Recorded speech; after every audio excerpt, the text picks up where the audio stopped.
Nagbukas ako ng isang tindahan ng pagkukumpuni ng mga appliances sa sentro ng Jinzhou. Upang makakuha ng negosyo, nagsulat ako sa karatula ng pag-aayos ng mga espasyo ng sasakyang panghimpapawid. Ayusin ang mga aircraft carrier at nuclear submarines. Lahat ng may kuryente ay wala akong hindi kayang ayusin. Hindi ko akalain na talagang may mataas na opisyal ng militar na darating para humingi ng tulong sa akin sa pagkukumpuni. Nang araw na yon, wala akong ginagawa sa tindahan. Isang babae na nakabihis ng maayos. Isang magandang babae na may kahanga-hangang karisma ang pumasok sa pinto.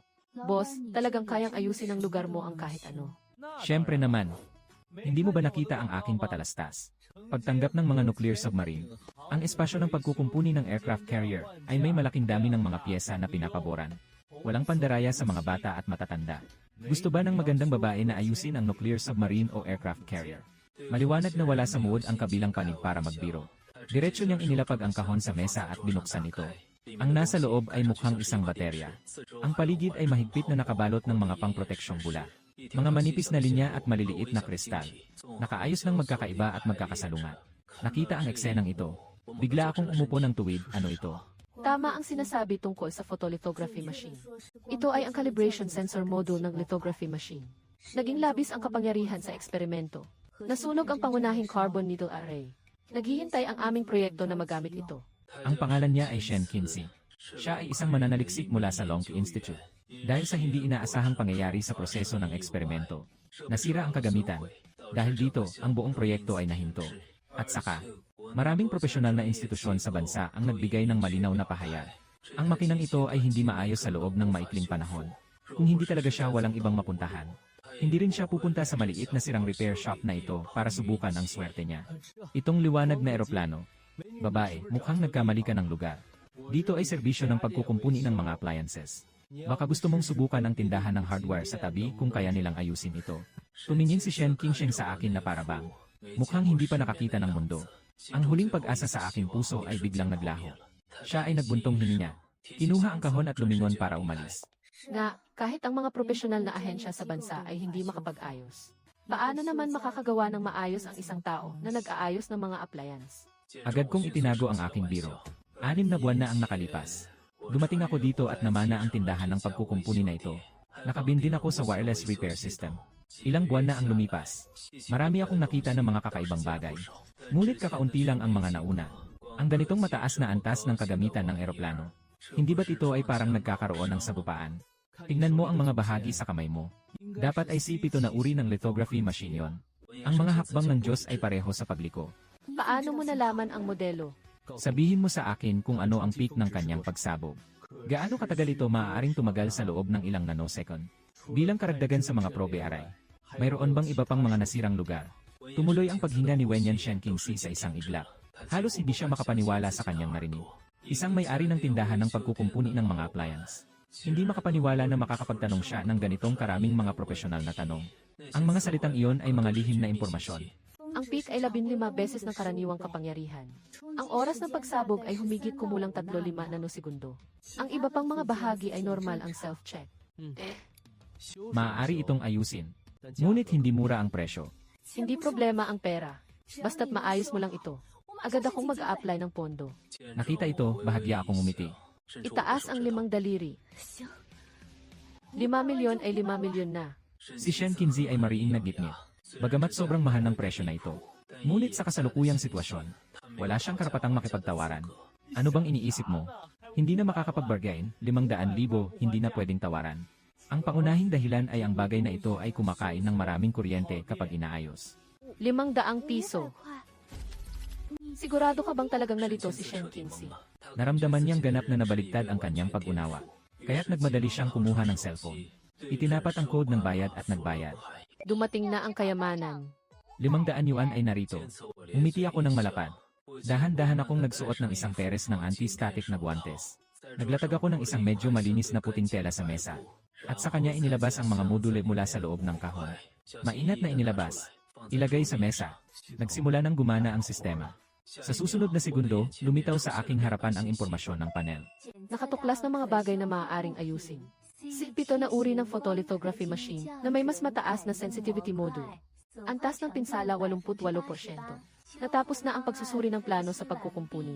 Lahat ay handa na pagkatapos. Lumiko ako mula sa istante na puno ng alikabok. Ibinaba ang isang kulay militar na kahon. Sa sandaling bumukas ang kahon. Nakapanganga na si Shen Qingxi sa sobrang gulat. Ano ba itong mga bagay na ito? Akala niya may mga lihim akong sandata. Ngunit nang binuksan ang kahon, ngunit ang mga bagay sa loob ay nagbigay sa kanya ng malaking gulat. Isang kakaibang dekuryenteng pang-solder na binago. Isang pangkaraniwang heat gun. Karamihan sa mga natitirang kagamitan ay halos pareho. Hindi ito ang panghalo sa kusina. Mga iba't ibang sirang bagay na nahukay mula sa tambakan ng basura. Boss, hindi mo naman balak gamitin ang mga kalat na ito. Pumunta ka at ayusin ang mga piyesa ng aking lithography machine. Huwag kang mag-alala, ang mga kagamitan kong ito ay minana ko pa. Noong panahon ng paglapag ng Apollo sa buwan, ginamit pa nga nila ito sa pag-ihip ng liwanag. Kung hindi lang dahil ito ay isang lithography machine, ayaw ko pang ilabas ito para gamitin. Habang ginagawa ko ang mga paghahanda, habang nakangiti ako sa kanya, Ano? Apollo Moon Landing. matinding kumilos ang mga labi ni Shen Qingxi ng ilang beses. Bagamat labis siyang nagsisisi sa pagpasok sa tindahang ito. Ngunit ngayon, wala nang ibang paraan. Kailangan kong ituring ang patay na kabayo na parang buhay. Sa kabilang dako, kinuha ko na ang hairdryer sa aking kamay. Humihip ako sa module. Walang init na umaabot sa langit tulad ng inaasahan. Ngunit may dala itong bahagyang amoy ng ozone. Ngunit si Shen Qingxi sa tabi ay nagulat na natuklasan. Ang mga linya sa microscale. Boss. Ano ito? Ang kabaligtaran ng epekto ng pag-urong ng elektrikal na kalidad. Gumamit ng tiyak na dalas bilang pulso. Ibalik ang alaala ng metal na kristal. Sa madaling salita, ay tulungan siyang alalahanin ang kanyang sariling anyo. Bago pa makapag-react si Shen Qingxi, ang isa pang bahagi ng akin, nakaon na ang pangit na dikuryenteng pang-solder. Ang dulo ng dikuryenteng pang-solder ay nakakabit sa isang karayom. Unti-unting nagiging pula. Nakita ang eksenang ito. Hindi pa rin humuhupa ang gulat ni Shen Qing. Muli na namang tumibok ang puso ko. Ano ang balak mong gawin? Hawak ang isang mainit na malaking karayom. Ano ang balak mong gawin? Ngunit sa aking mukha ay lumitaw ang isang hindi pa nakitang seryosong ekspresyon. Ang mga pin ay nananatiling hindi gumagalaw. Pagkatapos ay dahan-dahang lumapit sa module. Nasirang core probe array. Katatapos lang lapitan ng karayom. Isang alon ng kuryente na mahirap makita ng mata. Ay kumikislap. Nasaksihan ni Shen Qingxi ng kanyang mga mata. Isang eksenang hindi niya kailanman malilimutan sa kanyang buhay. Huwag kang magulat ng ganyan. Ito ay isang malamig na atomic blast lamang. Ganito ang mga mananaliksik ng Longi Institute. Mukhang hindi ka pa nakakita ng ganito. Hindi ba't ito ay isang malamig na atom na salamin? Gusto mo bang pakinggan kung ano ang sinasabi mo? Ang teknolohiyang ito, nasa papel ng ating mga ideya tungkol sa hinaharap na teknolohiya. Ngunit hindi siya makapagsulat. Si Shen Qingxi ay labis na nagulat at hindi na makapagsalita. Naramdaman niyang nag-aral siya ng mabuti sa loob ng maraming taon. Ang naitatag na pananaw sa agham ay sinisira ng lalaking nasa harapan niya, gamit ang isang bunton ng mga sirang bakal at kalawangin. Ayos na, huling hakbang na. Ang rekonstruksyon ng exploratory array at ang Wimmy line. Tinitigan ako ni Shen Qingxi ng may pag-asa. Kumuha ng kaunting pulbos mula sa kahon ng biskwit sa tabi. Isinilid sa maliit na salamin na bote. Agad niyang inilagay ang panghalo ng itlog sa maliit na bote ng salamin. Nagsimula na itong gumana. Ito ay ultrasonic na nebulization na nakasuspinde. Uy! Nakita na. Ibig sabihin ay magaling ka pa bilang isang mananaliksik. Umiti ako ng malapad. Agad niyang sinimulan ang soldering iron. Nakita ni Shen Qingxi sa pamamagitan ng espesyal na magnifying glass. Ang orihinal na nasirang pangunahing linya. Sa sandaling ito, mabilis na inaayos ito. At ang naayos na mga linya ay mas perpekto pa kaysa sa dati. Sa sandaling ito, ang aking ulo ay puno na ng maliliit na patak ng pawis. Nagawa ng ayusin. Ngunit talagang mataas ang katumpakan ng bagay na ito. Nakatitig si Wenyan Shen Qingxi na may malalaking mata. Ayos na ito. Hindi pa ito umabot ng kalahating oras. Ginamit mo talaga ang mga pin at ang tambak na biskwit na ito. Naayos ko na ang mga bagay na nasa kahon. Nagtatanong ka ba sa aking kakayahan? Hindi ba't palagi kang nandyan sa tabi nanonood? Kung hindi ka kampante, maaari mo namang suriin. O tama, pinabuti ko rin ang inyong lithography. Katumpakan ng makina. Kaya kailangan ng dagdag na pera. Nang lumabas ang salitang ito, diretsong pinapatingin si Shen Qingxi ng malaki ang mga mata. Nasa isip niya pa rin ang mga salitang iyon. Tungkol sa malamig na atom na sinabi ko kanina. Teknolohiya ng salamin. Sa gitna ng pagkabigla, ako ay talagang naging ganap na matalinong tao. At ngayon, ang taong ito na hindi pangkaraniwan. Nakipag-usap siya sa kanya tungkol sa pinakamasamang bagay. Boss Kenny, Yung sinabi mo kanina na electric na sasakyan o ano paman. ano ang ibig sabihin nito? Hindi ba't sinabi ko na sa'yo yon? Pamanang natatanging kasanayan. Hindi ipinamamahagi. Pamanang kasanayan. Ilang taon na bang lumabas ang lithography machine? Mukhang bata pa ang mga ninuno mo ah. Yung sinabi mong kailangan dagdagan ang bayad, gaano karami? Sakto lang ang ganitong halaga.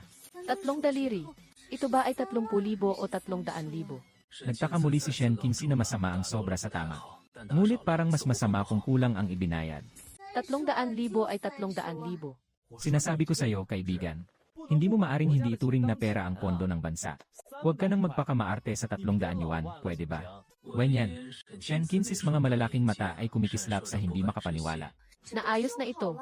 Hindi ka ba maghihingi ng mas mataas na halaga? Iyan ay teknolohiya ng Guangqi machine. Kahit na kailangan mo ng milyon, ibibigay ko pa rin sa'yo. Walang bawas ang 800 yuan bawat bahagi. Ay, nakalimutan kong sabihin sa iyo kanina. Ang katumpakan ng template niyo. Tinulungan ko kayong i-calibrate ito. Pasensya na talaga. Talagang medyo luma na itong template na ito. Hindi ko napigilan. Ang original na resonance frequency ay masyadong magaspang. Inilipat ko kayo ng 1%. Dapat wala itong masyadong epekto sa proyekto ninyo, di ba? Sabi mo ilang porsyento? 1%. Biglang humigop ng malamig na hangin si Wenyan Shenkin. Bilang isang profesional, alam na alam niya ang halaga ng porsyentong ito. Yung boss na iyon, maaari ba akong humingi ng iyong contact number? Bakit? Ako ay isang seryosong tao. Nagawa ko ng ayusin ang lahat ng bagay para sa iyo. Bakit gusto mo pang kumain at kumuha? Walang masabi si Deep Blue Porcelain. Hindi niya talaga maintindihan. Ano bang sitwasyon ng lalaking ito sa harapan ko? Minsan parang isang mataas na tao, minsan naman parang isang mababang tao. Hindi. Gusto ko sanang sa susunod, kung sakaling may kailangang ayusin. Makakahanap agad sa iyo. Mukhang natatakot ka na hindi maayos ang pagkakaayos ng mga bagay. Hindi mo na ako mahahanap, di ba? Huwag mag-alala, nandito lang ang tindahan ko. Maaari kang dumaan anumang oras. Kung hindi ito naayos, ibabalik ko na lang sa iyo yung 800 pesos. Hinila ng masakit ni Shen Qingxi ang kanyang labi. Ngunit naisip niya na kailangan niyang bumalik agad para mag-ulat. Ngunit paglabas niya ng pintuan ng tindahan, tumunog ang telepono. Kinuha ang cellphone at tumingin. Ito ay tawag mula kay Dian Zudehao. Jianling Xue, nasaan ka? Hindi ba't sinabi mong ayusin ang module ng photolithography? Huwag po kayong mag-alala, Ginoong Direktor. Naayos na ang mga bagay, ibabalik ko na agad ngayon. Nasaan ka nang ayusin mo ito? Sa isang tindahan ng pagkukumpuni ng mga appliances ito ay naayos. Jianling Xue, nagmamadali ka ba at nalilito? Iyan ay isang optical machine. Direktor, hindi ako nagsinungaling. Talagang naayos na. Pangunahin na sensor na pagkonekta. Naayos na ang mga linya ng mikrometro na pagpapadala. At saka tumaas din ang katumpakan ng 1%. Matagal na nanahimik si Wanyan bago siya dahan-dahang nagsalita. Nasaan ka? Pupunta na ako para sunduin ka. Sa buong daan, ang sasakyan ng institusyon ay mabilis na bumabagtas. Ang mukha ni Zudehao na nagmamaneho sa harap ay tila napakalinaw at malamig. Yakap-yakap ang kahon sa kanyang mga bisig. Ang lahat ng kanyang mga nerbiyos ay nasa sukdulan ng pagkapagod. Alam niya, ang direktor sa sandaling ito ay halos nasa bingit ng pagsabog. Ngunit sa isip niya, ngunit puno ito ng aking mapagpatawa na mukha. Mga bagay na mukhang, mga kasangkapan sa pagkukumpuni na parang mga sirang bakal. Siya ay nagdududa pa nga. Kakatapos lang niyang makapanaginip ng isang kakaibang panaginip. Puno na ang harapan ng gusali ng institusyon ng pananaliksik, ng mga mananaliksik mula sa iba't ibang proyekto. Katatapos lang huminto ng sasakyan sa harap ng pintuan. Dumagsa ang lahat sa paligid. Ano na kay Lin Xu? Naayos na ba ang module? Ihanda mo na ang mga bagay. Hindi na makapaghintay ang ating proyekto. Ayos na ba ang pagkakaayos? Ayos na, ayos na. Ano ang ibig sabihin ng naayos na ba? At saka, saan mo ito naayos?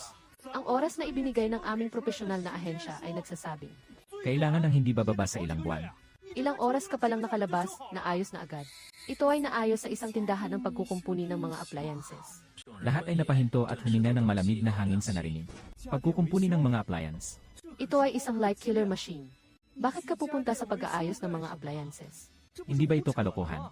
Jianling, nagiging baliw ka na ba? Kinuha mo ang buong Longqi Institute namin. Nagmamakulit ka ba? Siyang nanginginig ng buong katawan. Nagsimula nang umikot ang mga luha sa kanyang mga mata. Sige na, tumahimik na kayo. Jianling, sigurado ka bang naayos mo na? Tumango siya na parang walang laman ang isip.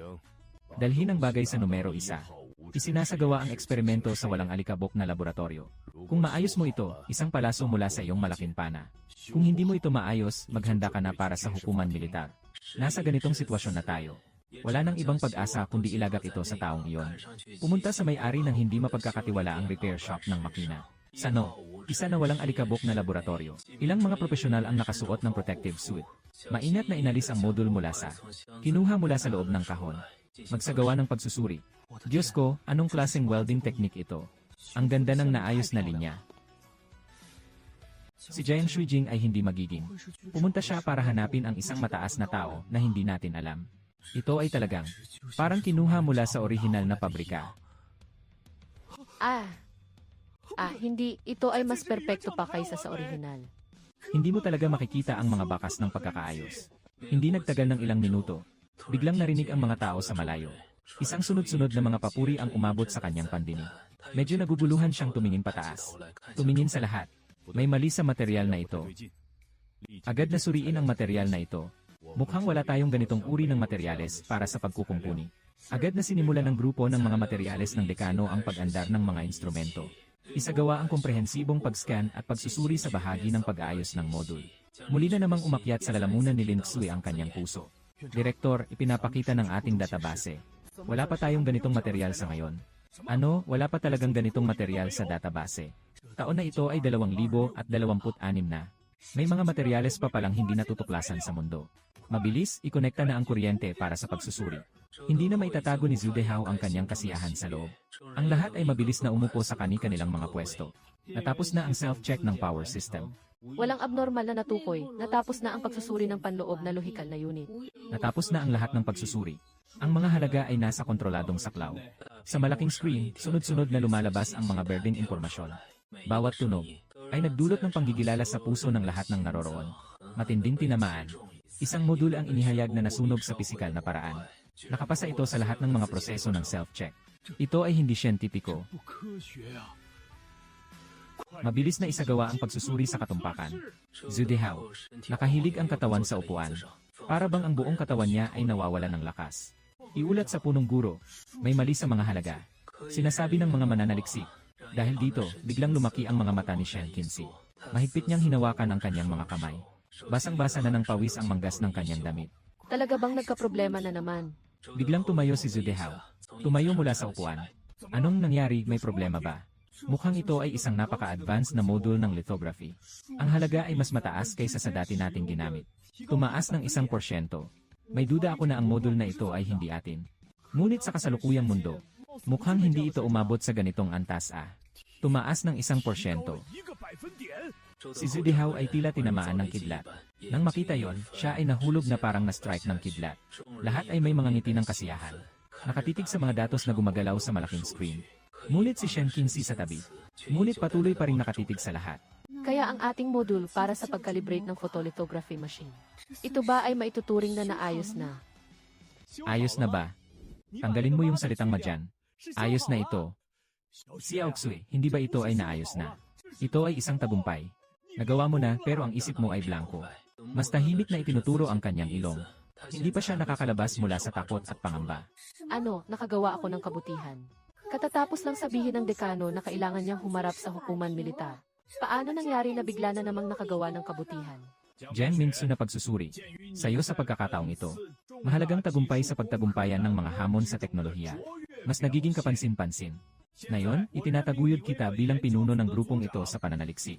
Nagsimula na siyang magduda sa kanyang mga tainga. Makakapagtrabaho sa Dragon Science Institute. Ito na ang pinakamataas na antas ng isang karaniwang tao. Hindi siya karapat-dapat na maging leader ng grupo. Kaya ba't dahil sa pagkukumpuni ng module na ito? Kaya ngayon naniniwala na siya sa mukhang iyon. Mga sinasabi ng isang hindi mapagkakatiwala ang kabataan. Tama, hindi lang niya inayos ang template ng optical machine. Kahit ang 1% na pag-aayos ng katumpakan ay totoo. Sabihin mo, Kapitan Jiang, maraming mga profesional na institusyon ang nagsasabing hindi na ito maayos. Sino-sino ang mga militar na pinuntahan mo? Sino pa bang pangkalahatang kainan? Napakalaking bagay nito. Kailangan kong personal na magpasalamat. Hindi ko talaga kayo niloloko. Talagang naayos ko ito sa isang tindahan ng pagkukumpuni. Tindahan ng pagkukumpuni. Mahirap pang ang ayusin ang isang telebisyon. Ito ay isang makapangyarihang makina. Jiang Lingzue, hindi mo naman kami pinapagtawanan, di ba? Hindi talaga nakakatawa ang biro mo. Hindi ako nagbibiro. Noong panahong iyon, wala na akong magawa. Yung repair shop na pinuntahan ko. Dahil sa nakasabit na karatula sa harap nito na talagang kaakit-akit. Anong karatula? Itaas ang istasyon ng espasyo ng sasakyang panghimpapawid. Ibaba ang mga aircraft carrier at nuclear submarines. Basta may kuryente. Walang hindi kayang ayusin. Umailan lang sa buong laboratorio. Biglang naging tahimik na tahimik. At pumasok na ako. Gumamit ang boss ng electric iron at heat gun. Mayroon pang isang panghalo ng itlog. Nagawa na ang pagkukumpuni ng module. Sa huli, umabot sa 800 pesos ang kinubra sa akin. Tumingin sa reaksyon ng mga tao. Ang boses ay unti-unting humina. At that moment, the crowd looked at Sean Kinsey with eyes filled with puno ng pagkabigla at hindi makapaniwala. Pagsasaayos ng panghalo ng itlog para sa photolithography machine. Ano bang nangyayari dito? Talagang may ganitong teknolohiya. Mukhang kailangan ng buong mundo na makipaglaban para sa kanya.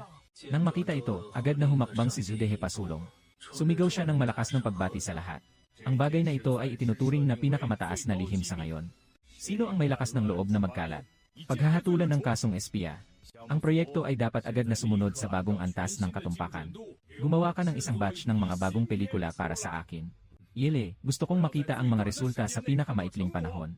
Si Hualu Zhaodehao ay kumaway sa kanya, si Xiaoxu. Huwag ka munang umalis. Naalala mo ba kung saan ang lokasyon ng tindahan ng pagkukumpuni? Naaalala ko. Sige, dalhin mo ako doon. Gusto kong makita ang boss na ito. Maghintay ka sa labas sandali. Pupunta ako para kumuha ng isang bagay. Kung ang boss na ito, kung kaya niyang ayusin ang bagay na ito, kaya anuman ang gusto niya, susundin ko ito bilang si Zudehao. Ilang minuto ang lumipas. Sa wakas ay dumating na si Zudehao na nagmamadali. Ngunit nang makita niya si Zudehao, nasa kanyang mga bisig, biglang tumigil ang puso niya. Ba't hindi sinan? Chip ng Global Satellite Navigation System ng Dusano. 3 ba? Diyos ko. Hindi naman siguro papayag ang boss na ayusin ang bagay na ito, di ba? Maaayos ba ito sa lalong madaling panahon? Dumating ang dalawa sa aking tindahan sakay ng sasakyan. Pagpasok pa lang ay agad siyang nakipagbati sa akin. Boss, matagal na tayong hindi nagkita. Ngayon, may kasama pang isa. Ito ay para hanapin ako ng problema. Hindi boss. Huwag po kayong magkamali ng akala. Walang anumang problema sa mga bagay na inayos mo. Ito ay isa sa aking mga nakatatanda. Narinig niya na magaling ang iyong kakayahan. Gusto rin po sana niyang humingi ng tulong sa inyo tungkol sa isang bagay. Dahil hindi naman siya nandito para makipagtalo. Kung ganon, mas makakabuti na. Kung bumalik ka na. Sige, bibigyan kita ng pabor. Ihanda mo ang mga bagay at tingnan natin kung ano ang mayroon. Si Shire Zudihao. Simula nang pumasok siya, tiningnan na niya ang paligid ng tindahan. Mas malawak ito kaysa sa inaasahan niya. Akala niya dati, isang lugar na kayang ayusin ang mga passenger plane. Kahit papaano ay may kaunting profesional na kagamitan. Ngunit dito, wala talagang anumang profesional na kagamitan. Masira pa ito kumpara sa karaniwang mga pagawaan. Narinig mo ba ang sinabi ko? Binuksan din ni Zudehao ang kahon sa kanyang kamay. Boss, tingnan niyo kung kaya itong ayusin. Pinaarte ko ang aking sarili habang kinuha ko ang chip at sinimulang pag-aralan ito. Sa katunayan, sa loob-loob ko ay nagsimula na akong sumigaw ng tulong sa sistema. Agad na nag-scan ang sistema. Nakatagpo ng mga bagay na maaaring ayusin. Ang mga navigation chip ng South Dipper No. 3 satellite ay gumagamit ng encrypted version. Antas ng pinsala 72%. Pagsisikip ng pangunahing lohikal na pintuan. Nawalan ng bisa ang data buffer. Military. Pagpasok pa lang, alam ko nang hindi pangkaraniwan ang matandang ito. Hindi ko akalain na tao pala siya ng militar. Mukhang ako ay pinapansin ng mga nakatataas. Kapatid, ang chip na ito ay... Ito ba ang navigation chip ng South Dipper Satellite? Sumabog ang pangunahing lohikal na pintuan. Kasama na rin ang data cache area na nasira. Dapat ay isang biglaang malakas na kuryente ang nangyari. Hindi maganda ang mga hakbang pangkaligtasan nyo. Biglang naging tahimik ang buong repair shop. Sa mga mata ni Zudehao na puno ng karanasan at hirap. Sa unang pagkakataon, nagpakita siya ng isang nakakabiglang ekspresyon. Mukhang may kaya pa itong batang ito ah. Boss, kaya mo bang ayusin ito dito? Maayos. Pero tungkol sa perang ito, agad kong itinataas ang 5 daliri. Inaalog ko ito sa harap ni Zudehao. Nakita ito ni Zudehao at labis siyang natuwa. Huwag nang pag-usapan ang 500,000. Kahit na 50 milyong, tiyak na sulit iyon. Hindi sa pamamagitan ng ETH code o cash. Hindi ito 500,000 kundi 500. Anong 500 pesos? 500 pesos, hindi mo pa mabibili ang kahon ng chip. Ang presyong ito, Sobrang paglapastangan ito sa mga makabagong teknolohiya ng bansa. ayaw ayusin. Kayo na mga tao sa larangan ng pananaliksik. Napakadali lang kumita ng pera. Kaya 500 pesos lang ang dagdag sa bawat isa. Hindi ko rin dadalhin ang pagkukumpuni. Ayusin, boss, ayusin namin. Agad niyang kinuha ang kanyang cellphone at tinutok ito sa year code para scan. Sa pagkakataong ito, medyo walang masabi si Zudehao. Nakatingin lang. naugnay sa estratehiya at mga nangungunang antas ng isang bansa. Ang chip ay ganitong naipasa sa isang batang tao. Tinanggap ko ang order sa halagang 500 piso. Kung hindi dahil sa mga matagal ng kliyente ko. Ayaw ko pang kunin ang trabahong ito. Akala nyo ba kailangan ko pa ang 500 pesos na ito? Talagang kawili-wili. Ngunit ang mukha ni Zudihao. Ngunit mabilis itong naging berde sa mata. Wala kang pakialam dito, maliit na bagay lang ito. Ito ang pangunahing bahagi ng napakabihirang satellite. Kanina, medyo seryoso pa itong taong ito. Bakit bigla siyang naging ganito ka-immature? Huwag po kayong mag-alala, Ginoong Direktor. Ganyan talaga ang taong ito na boss. Ang mga taong may kakayahan ay may kakaibang ugali. Wala akong pakialam. Ang mukha ni Zudihao ay naging kulay atay ng baboy. Dumiko siya sa sulok. Pagkatapos ay kinuha ang isa pang maliit na kahon. Bumukas ang kahon. Zudihao, parang gusto nang tumalo ng puso ko mula sa lalamunan ko. Isang hindi alam kung anong ngipin. Lumang kamay na pangbutas na dinala mula sa klinika. Isang lumang pang-ipit. May isa pang bagay na parang gawang kamay na makina ng kape. Sama-samahin ang mga bagay na ito. Ibebenta sa mga nangangalakal ng basura ay hindi bababa sa 5 piso. Si Zudihao ay talagang hindi na makatiis. Nanginginig ang mga kamay habang itinuturo ang tambak ng mga sirang bakal at lata. Ang boses ay nanginginig sa boss.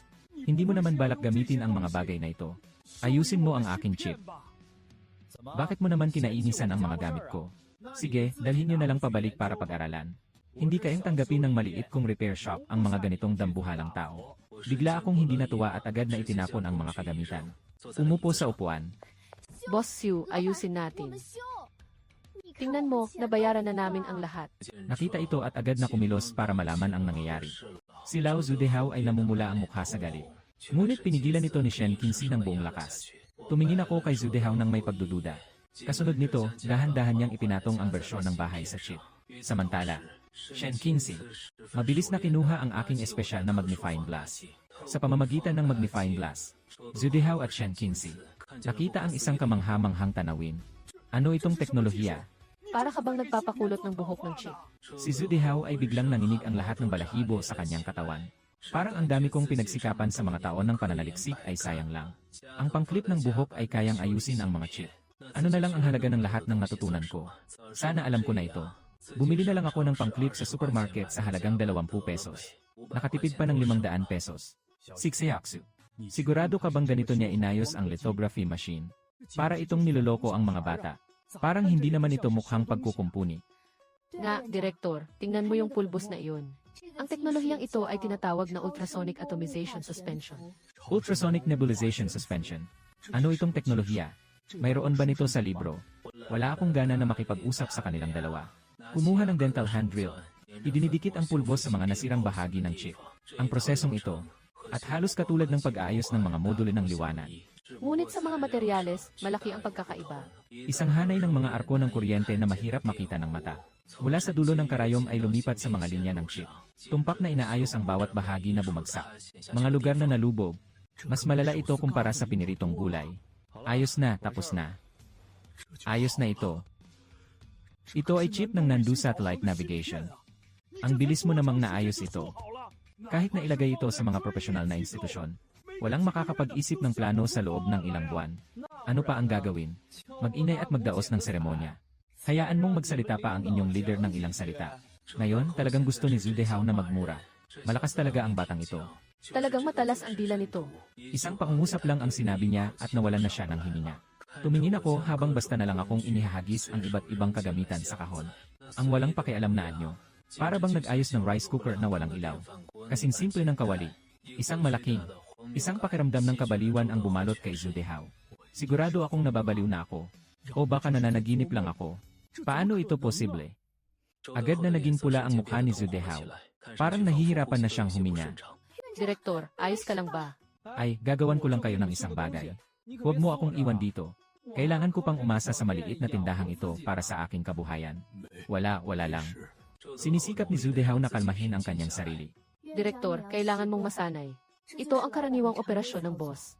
Karaniwang operasyon. Si Aoksui, alam mo ba ang proseso niya? Gaano kalaki ang epekto nito sa akin? Ang buong Long Institute natin ay may daan-daang eksperto. Nauubos ang lahat ng pagsisikap ngunit hindi pa rin nalulutas ang problema. Hayaan siyang kumuha ng ilang sirang piraso ng ngipin at mga pang-ayos ng buhok. Ayos na ito. Naayos ko na ang mga gamit ng matanda para sa iyo. Bukod dito, medyo mababa ang algorithm ng monthly subscription nyo. Tinulungan ko kayong ayusin ito. At saka, kulang pa ang bilang ng mga kulungan sa ibaba. May problema rin sa pagkakaayos. Tutulungan ko rin kayong ayusin ito. Madaling gawin. Tumingin kay Zudehao na parang bumalik sa dati. Dito ko lang naisip na huminga ng malalim at sinabi. Sana ay pinaplanong dagdagan si Zudehao ng 200 yuan. Ngunit nakikita kong halos nawala na siya ng malay kanina. Sige na nga, wag na lang. Huwag talagang ipasa ang matanda dito. Ano? Sa ganitong maikling panahon, hindi mo lang inayos ang chip. Pinaayos pa ang algorithm. Muling inayos ang masigasig na pagkakaayos. Talagang kayang gawin ito ng tao. Sige, dalhin na ang chip pabalik. Sa pagkakataong ito, hindi ko na kayo papabayaran. Nakakuha kayo ng malaking pakinabang. Ngayon, dapat mas matatag na ang dalas ng buwan ng kontrata. Pagsusukat ng oras. Sa teorya, ang pagkakamali ay maaari pang mabawasan ng 1 o 2 antas ng paggamot. Hindi ko maayos na makalkula kung gaano eksakto. Kayo na ang kumuha at sukatin ito. Hindi na kayang tiisin ni Zudehao. Nakatitig ang mga mata. Nagsimula siyang humiwalay sa lupa. Tuwid na bumagsak sa lupa. Sa kabila, isa na walang alikabok na laboratorio ng Longqi Institute. Ang mga anino ay nag-umapaw sa mga mukha ng bawat isa. Lahat ay seryoso na parang nasa isang labanan. Natapos na ang pagsusuri ng pagkakapantay-pantay ng patong ng photoresist. Ang pagkakamali ay nasa loob ng pinapayagang saklaw. Ang katumpakan ng target ay tumaas ng 1% habang inaayos ang template. Na-recompute ang mga parameter ng pag-alin. Ang presyon ng vacuum sa tiyan ay matatag. Naabot na ang itinakdang halaga. Sunod-sunod ang mga ulat na nagmumula sa iba't ibang boses. Ang mga tunog ay puno ng pagmamadali. Punong Inhinyero Hizaihen. Matamang nakatitig sa malaking screen. Nakikinig sa patuloy na tunog na umaabot mula sa headset. 1% pagtaas Pinakamalupit na eksperimento. Basta't nakumpirma ang kanyang pag-iral. Kaya mula ngayon, ang Huaxia ay makakamit sa antas ng pamamahala ng teknolohiya ng ilaw. Napakalayo na ng agwat sa ibang bansa. Isang bagay na ginawa ng isang repair shop.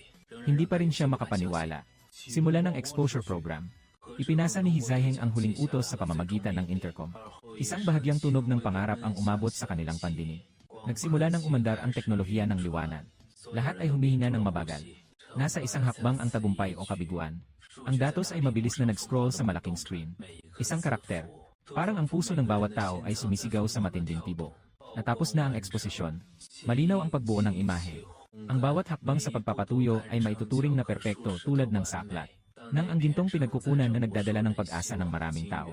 Nang ipinasok siya sa testing table ng mekanikal na braso. Halos huminto na ang tibok ng puso ni Hizaihen. Perpekto ang resulta ng pagsusuri. Lahat ng unit ay normal. Buong kumpleto ang estruktura. Tumaas ng 1.2% ang aktwal na katumpakan ng paghahambing. Biglang naging tahimik ang buong laboratorio. Lahat ay tila naging mga estatwa at hindi makagalaw. Nagtagumpay tayo. Diyos ko, hindi ba ako nananaginip? Nagtatawanan ang lahat. Ngunit ang mga luha ay tila umaagos ng walang humpay tulad ng isang bukal. Nakatitig si Hizaihen sa malaking screen sa 1.2% ng walang kagalaw-galaw. Ang katawan ay hindi mapigilan ang panginginig. Matagal na akong nag-aral ng ganitong mga taon. Mga natutunang kaalaman. Nang atakihin ng isang tao na nag-aayos ng mga appliance, walang natirang buo. Kasabay nito, ang atmosfera sa silid-pulong ng mga mataas na opisyal ng Huaxia ay medyo seryoso. Isang mahabang mesa ng pulong na puno ng tao. Ang mga taong ito ay kasalukuyan ng China. Pinakamakapangyarihang siyentipiko. Nakita na ba ng lahat ang ulat ni Zudehao? Mag-usap tayo tungkol sa mga opinyon. Kumakatok si Song Minyuan sa mesa. Ang boses ay may kaunting galit. Sa ibabaw ng mesa ng lahat, nakaayos ang isang ulat mula sa ikapitong institusyon ng Dragon Science. Pinakabagong ulat mula sa lumang institusyon. Ano pang masasabi dito? Si Zudehao ay talagang nagwawala. Si pito na modulo ng pagkakalibrate ng photolithography. Iyan ang puso ng puso. Ito ay tumingin sa buong mundo. Bilang mga bansa na kayang mag-ayos, kakaunti lamang ang natitira. Mabuti na lang at ibinigay niya ito sa isang repair shop ng mga appliances. Ayusin ang module ng lithography machine. Talagang inisip niyang ang photolithography machine ay isang telebisyon. Si Yanlao ay biglang pumalakpak sa kanyang tainga. Puno ng galit ang kanyang mukha. Sang-ayon ako sa pananaw ng nakatatanda. Nakasulat sa ulat kung anong pamana ng kasanayan. Mga bihasang tao sa bayan. Akala niya ito ay pagsusulat ng nobelang pakikipagsapalaran. Nakikita kong si Zudehao ay sobrang stressed. Nagkaroon ng mga ilusyon. Tayo ay pinipilit ng mga kanlurang bansa. Matagal na tayong nagpuputol ng mga leg. Naiintindihan namin na nag-aalala ang lahat. Ngunit lalo na sa ganitong pagkakataon, kailangan nating tiyakin na malinaw ang ating isipan. Si Zudehao ay nag-ulat ng maling impormasyon. Ito ay hindi na simpleng pagkukulang, kundi ito ay isang seryosong paglabag sa mga patakaran. Lumalalim ang atmosfera sa loob ng silid ng pulong. Halos lahat ng opinyon ng mga tao ay talagang magkakatulad. Nakikinig si Song Minyuan sa mga talakayan ng lahat. Lalong sumimangot ang kanyang noo. Naiintindihan niya. Si Zhu Dihao ay isang siyentipikong labis na masino. Tiyak na hindi siya isang tao na basta-basta lang nagsasalita. Ang kontribusyon ni Direktor Zhu Dihao sa larangan ng pananaliksik. Tayo ay may mga saksi sa mga pangyayari. Marahil may iba pang dahilan ang pangyayaring ito. Ano ang maaaring maging dahilan? Sa tingin ko ang pinakamalaking pitong butas ay ang ulat na ito mismo. Sa tingin ko dapat, agad, itigil ang lahat ng proyekto ng pananaliksik ng ikapitong institusyon at magpadala ng mga investigador para magsagawa ng investigasyon. Nairepaso ko rin, tinitingnan ni Song Minyuan. Ang galit ng mga tao ay kitang-kita. Huminga siya ng malalim sa pagkakataong ito ay nagdala ka ng problema. Parang natamaan na ng bakal. Sa pagkakataong ito, kinatok ang pinto ng silid ng pulong. Nagmamadali ang sekretarya sa pintuan, namumula ang mukha ni Ministro Song. Muli na namang nagpadala ng isang agarang ulat ang ikapitong institusyon ng pananaliksik. Si Zhu Diheng na naman. Wala na bang katapusan ito? Ito ba ang susunod na ulat? Kung sasabihin mong nakagawa siya ng gondam. Umungol si Ginoong yan. Lalo pang naging hindi komportable ang kanyang mukha. Ang ulat ay nagpapakita. Ikapitong institusyon ng pananaliksik. Kakatapos lang nilang bumuo ng isang bagong uri ng chip. Gumagamit ito ng ganap na bagong pamantayan ng sukat. Gaano ka bago ang bagong pamantayan? Ipinapakita ng ulat. Mas mataas kaysa sa dati nating katumpakan. Tumaas ito ng 1%. Nang matapos ang kanyang sinabi, biglang naging tahimik ang buong silid ng pulong. Agad na sumabog ang atmosfera ng 1%. Ano ang konseptong ito? Agad na ibigay sa akin ang ulat. Ang matanda ay hindi lumipad gamit ang espada. Diretso niyang kinuha ang ulat. Matapos niyang tingnan ito ng mabuti. Ang buong katawan niya ay hindi mapigilan ang panginginig. Ano nang nangyari, Ginoo? Ayos ka lang ba? Walang problema sa mga datos na ito. Pero paano ito posible? Maaaring magsinungaling ang tao. Ngunit ang datos ay hindi maasahan. Matagal na siyang nagtatrabaho sa pananaliksik. Alam na niya agad kung aling datos ang mali. Ngunit ang mga datos sa ulat na ito ay ganap na totoo. Sinasabi ko na si Zhu Dezhong ay naging dekano sa loob ng maraming taon. Tiyak na hindi sila lalabag sa mga patakaran. Ngunit ang bagay na ito ay masyadong komplikado. Hindi ba't ito ay isang uri ng naipon nila noon? Sakto lang na umabot sa rurok. At nagkataon na nakalagpas sila. 1% ng pagkakataon lang yan. Tinatawag mo bang pagkakataon ito? Hindi pinansin ni Suminyuan ang pagtatalo ng mga tao. Agad niyang kinuha ang ulat na iyon. Sinuri niya ng mabuti. Pagkalipas ng ilang sandali, nakatutok ang kanyang tingin sa 1.2% ng pagtagumpay at sa kabuuan. Sa bagong chip, paulit-ulit na huminto. Walang duda sa mga datos sa ulat na ito, mga Ginoo. Ito ay nagpapahiwatig na. Ang ulat ni Zhu Dihao ay tiyak na hindi peke. Pero ngayon, Nasa tindahan ng pagkukumpuni ang problema. Huminga ng malalim si Song Minyuan. Mayroong kasiyahan sa kanyang mukha. Ngunit mas marami ang mga bulag. Pag-aayos ng mga appliances. Mahalaga ang mga lokal na dalubhasa o mga tradisyonal na kasanayan. Mukhang normal ang mga salitang ito. Ngunit siya ay isang teknisyan ng mga appliance. Kaya niyang ayusin ang lithography machine. Ang pinakamahalaga ay, nagawa pa niyang ayusin ito. Minister Song, bakit parang hindi ko ito mahanap na totoo? Iyan ay isang module ng lithography machine. Paano mangyayari na galing ito sa isang tindahan ng pagkukumpuni ng mga appliances? Module ng lithography. Iyan ang puso ng puso. Bilang ng mga bansa sa buong mundo na kayang ayusin ito ay kakaunti lamang. Marahil ito ay isang paraan ni Ginoong Zhu upang itago ang katotohanan. Marahil iyon ay isang tindahan ng pagkukumpuni ng mga appliances. Ito ay isang lihim na base ni Director Zhu. O maaaring may itinatago si Director Zhu na katotohanan. Isang miyembro ng akademya ang nagpunot ng noo. Biglang naging mainay muli ang silid ng pulong. Ang mga resulta ng chip ay labis na nagpasabik sa kanila. Ngunit lalo silang nagulat. Lalo silang naging mausisa tungkol sa tindahan ng pag-aayos ng mga appliances na ito. Ang tindahan ng pagkukumpuni ng mga appliances. Kailangan nating alamin ito. Ganito si Xiaoli. Tulungan mo akong mag-ayos ng ilang tao. Pumunta ka at hanapin ang tindahan ng pagkukumpuni na ito. Tingnan kung talagang may ganitong lugar. Tandaan na dapat kang mag-ingat. Kinabukasan, pinakalma ko ang aking sarili. Kaya't muling binuksan ang pintuan ng tindahan. Kahapon si Zhu Dihao, biglang nahulog sa kanyang sariling tindahan. Buti na lang at dumating ang ambulansya ng mabilis. Kung hindi ay, kailangan pang isakripisyo ang ilang daang pisong kinita. Dalawang kalalakihang nasa gitnang edad ang diretsong pumasok sa tindahan. Ang dalawang lalaki ay may matayog na tindig. Mukhang seryoso. kahit na nakasuot sila ng katulad ng karaniwang tao. Ngunit ang kabuang anyo niya ay may isang uri ng karisma. Hindi akma ang mga karaniwang tao. Para bang nakasulat na undercover sa kanilang mga mukha. Parang nag-shoot kayo ng SCY thriller na palabas. Pumasok ang dalawa sa tindahan. Diretso silang tumingin sa paligid. Ang itsura nila ay talagang hindi mukhang mga tao na dumating para mag-ayos ng mga bagay. Grabe, kahapon lang ay may isa na akong pinauwi. Dalawa na namang dumating ngayon. Ang maliit kong tindahan ay halos kasing sikat na ng mga paboritong pasyalan sa internet. Lene, boss. Kakabukas lang namin. Nagbubukas na kami. Ano ang kailangang ayusin ng dalawang boss? Ay hindi na umiikot ang imported na washing machine. Ang double door na refrigerator ay hindi na lumalamig. Boss, tignan mo kung maayos mo itong bagay na ito. Isa sa mga lalaki, ilagay ang isang maliit na bagay sa counter. Yung bagay na yon ay parisukat. Walang mahalagang packaging. Ano itong bagay na ito? Lumang AC3. Ito ay isang lumang power bank. Ito ay isang lumang uri ng music player. Boss, kaya mo bang ayusin ito? Music player. Ganyan pala ang itsura ng music player nyo. Talagang niloloko lang tayo nito. Katatapos lang pumasok ng magkapatid. Nakuha ko na ang lahat ng bagay na may kuryente sa katawan ng kalaban. Lahat ay nakikita sa harap ng mata. Ang bagay na ito sa harap ko ay tinatawag na Black Brother Military Encryptor. Ang technician ay nagkaproblema dahil sa hindi pamantayang pagpatay ng kuryente. At nagdulot ng pag-lock ng seguridad. Talagang hindi dumating ang dalawang ito para ayusin ang mga bagay. Nandito sila para mag-imbestiga.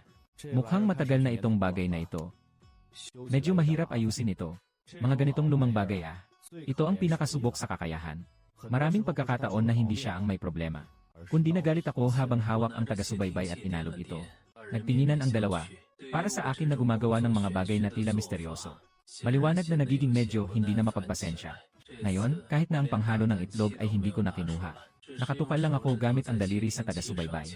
Pumutok ng ilang beses. Ang boses ay may ritmo at mabagal.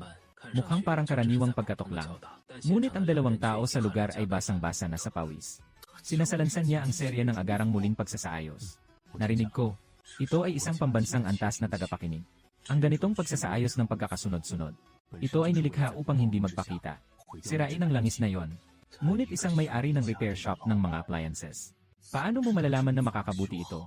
Habang ang dalawa ay naguguluhan sa kanilang mga isip. Ang pulang ilaw ng aking bugging device ay kumikislap. Ayos na, tapos na. Sinasabi ko na ang ganitong bagay ay talagang dapat ayusin. 20 scan o cash. Ipinakita ko ang taga-subaybay sa aking kamay. Diretso itong inihagis sa mesa. Itinuro ang dalawang daliri sa dalawa. Tuluyang naguluhan ang magkapatid. Paano mo nalaman yon? Ano, hindi ba't nasabi na? Pamanang kasanayan. Ang aking lolo noon ay umaasa sa galing na ito. Nagawa kong gamutin ang constipation ng traktora sa nayon. Ngunit sa totoo lang, mga boss, sinabi niyo sa akin na ang device na ito ay MD3. Hindi ito makatarungan, di ba? Kung talagang ibibigay ko sa inyo ang taga-subaybay, ituring ang bagay na ito bilang isang music player. Sino ang mananagot kung masira ito? Biglang tumayo ang buhok ng dalawang tao. Ang katawan ay tila tinamaan ng kidlat. Akala nila ang batang ito ay wala nang alam. Ngunit sa katotohanan, alam na nila mula nang pumasok sila. Kami ng kapatid ko ay basang-basa na sa pawis. Ang mga mukha ay namumula ng mas higit pa sa isa't isa. Sige na, huwag nang mag-aksaya ng salita. Magpadala ka na ng 20 yuan. Huwag kayong dalawa magtangkang umiwas sa bayaran ah.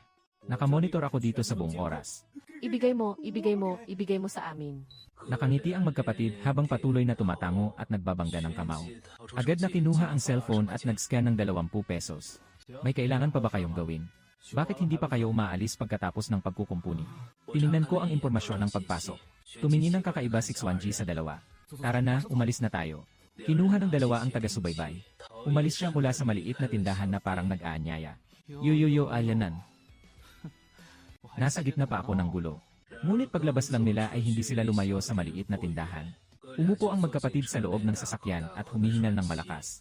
Ano na ang sitwasyon natin, Ministro Song? Nandoon ba talaga ang repair shop? Nahanap nga, pero talagang umiiral ang tindahan. Kaya lang, medyo kakaiba itong taong ito. Mas nakakatakot kaysa sa inaasahan namin. Pagpasok pa lang namin sa loob, nakatagpo kami sa kanyang bitad. Hindi lang niya basta pinutol ang mga bagay na kailangan naming ayusin. Nagsuot. Alam pa niyang paraan ng pag-unlock ng encryption. Alam ang paraan ng pag-unlock ng ating encryption. Paano ito posible? Ang mikropono ay talagang nasa pinakamataas na antas. Noong ginagawa ito ay para sa pagharap. Ang trabaho ng mga ahente sa pagitan ng iba't ibang bansa. Ikaw at ako ay nag-aaway ba? Minister Song, ang lahat ng sinasabi ko ay totoo. Talagang may kakaibang bagay ang may-ari ng repair shop na ito. Hindi madaling ipaliwanag sa ngayon. Sige, bumalik na kayong dalawa. Nasa loob ng ospital. Puno ng amoy ng disinfectant ang ilong ni Zudehao. Monitor ng puso. Naglalabas ng mahinang tunog na may ritmo. Direktor, gising ka na. Nasaan ang ating chip? Nandyan ang chip, dali-daling kinuha ang maliit na kahon. Agad na tumingin si Zudehao. Ang chip na nasa loob ay ligtas at buo. Nakapagpahinga na ang kanyang nag-aalala na puso. Gusto kong umalis sa ospital. Director, sinabi ng doktor na hindi ka pa pwedeng lumabas ng ospital sa ngayon. Kailangan ng paggalang. Hindi pwede, kasalukuyan itong mahalagang sandali. Kailangan kong umalis sa ospital. Si Zudehao ay matigas ang ulo na pilit na bumangon. Agad siyang nagbihis. Mahigpit na niyayakap ang chip ng Timog Dambana. Dati, ito ay isang sirang bagay lamang. Ngunit ngayon, ito na ang kanyang mahalagang kayamanan. Magmamaneho na pabalik. Mabilis lang. Malapit na ang gusali ng ikapitong institusyon ng pananaliksik. Ang sasakyan ay dumaan sa maraming antas ng seguridad. Matatag na huminto sa harap ng opisina ng gusali. Kakatapos lang huminto ng sasakyan. Isang mananaliksik na nakasuot ng puting coat ang dumating. Tumakbo papunta rito. Puno ng pag-aalala ang kanyang mukha. Anong nangyari? Dumating na ang tao mula sa sentrong sistema ng punong guro. Nasa laboratorio na ngayon. Pumunta upang tingnan ang sentral na sistema. Paano sila biglang dumating? Mukhang sinabi ng ikapitong institusyon ng pananaliksik na pupunta sila para magsagawa ng inspeksyon. Ang bagong chip na may mataas na katumpakan na nilikha ng ating Light Science Institute. Tungkol sa 1% na katumpakan. Hindi sila masyadong naniniwala. Kaya't personal siyang nagpunta upang suriin ang iyong sinabi. Nagawa na ang 1% na chip. Parang lalabas na ang mga mata ni Wenyan Zudehao. Nagawa na. Matagal nang umalis kayo ni Kapitan Zhao. Ayos na yon. Sige lang. Pero sino ang nag-utos sa kanila na isumite ang ulat? Karaniwan. Ang pagsusumite ng ulat ay dapat na walang kapintasan. Kakatapos lang ng chip na ito. Agad na inihain ang ulat sa sentrong sistema. Kung sakaling may mangyaring hindi inaasahan. Iyon ay maling pag-uulat ng datos sa pananaliksik. Katumbas ng pagkakasalang maling ulat sa impormasyon ng militar. Hindi ba't ito ay parang naghahanap ng problema para sa sarili? Sige, agad na mag-ayos ng isang tao para sa proyekto. Lahat ng mga taong nakilahok sa pagbuo ng bagong produkto. Lahat kayo magtipon-tipon sa laboratorio at magsalita. Si Zudehao ay agad na lumingon at tumakbo patungo sa laboratorio. Sa malaking walang alikabok na laboratorio ay nakatayo ang isang grupo ng mga tao. Nagtuturo-turo sa isang nakapirming eroplano.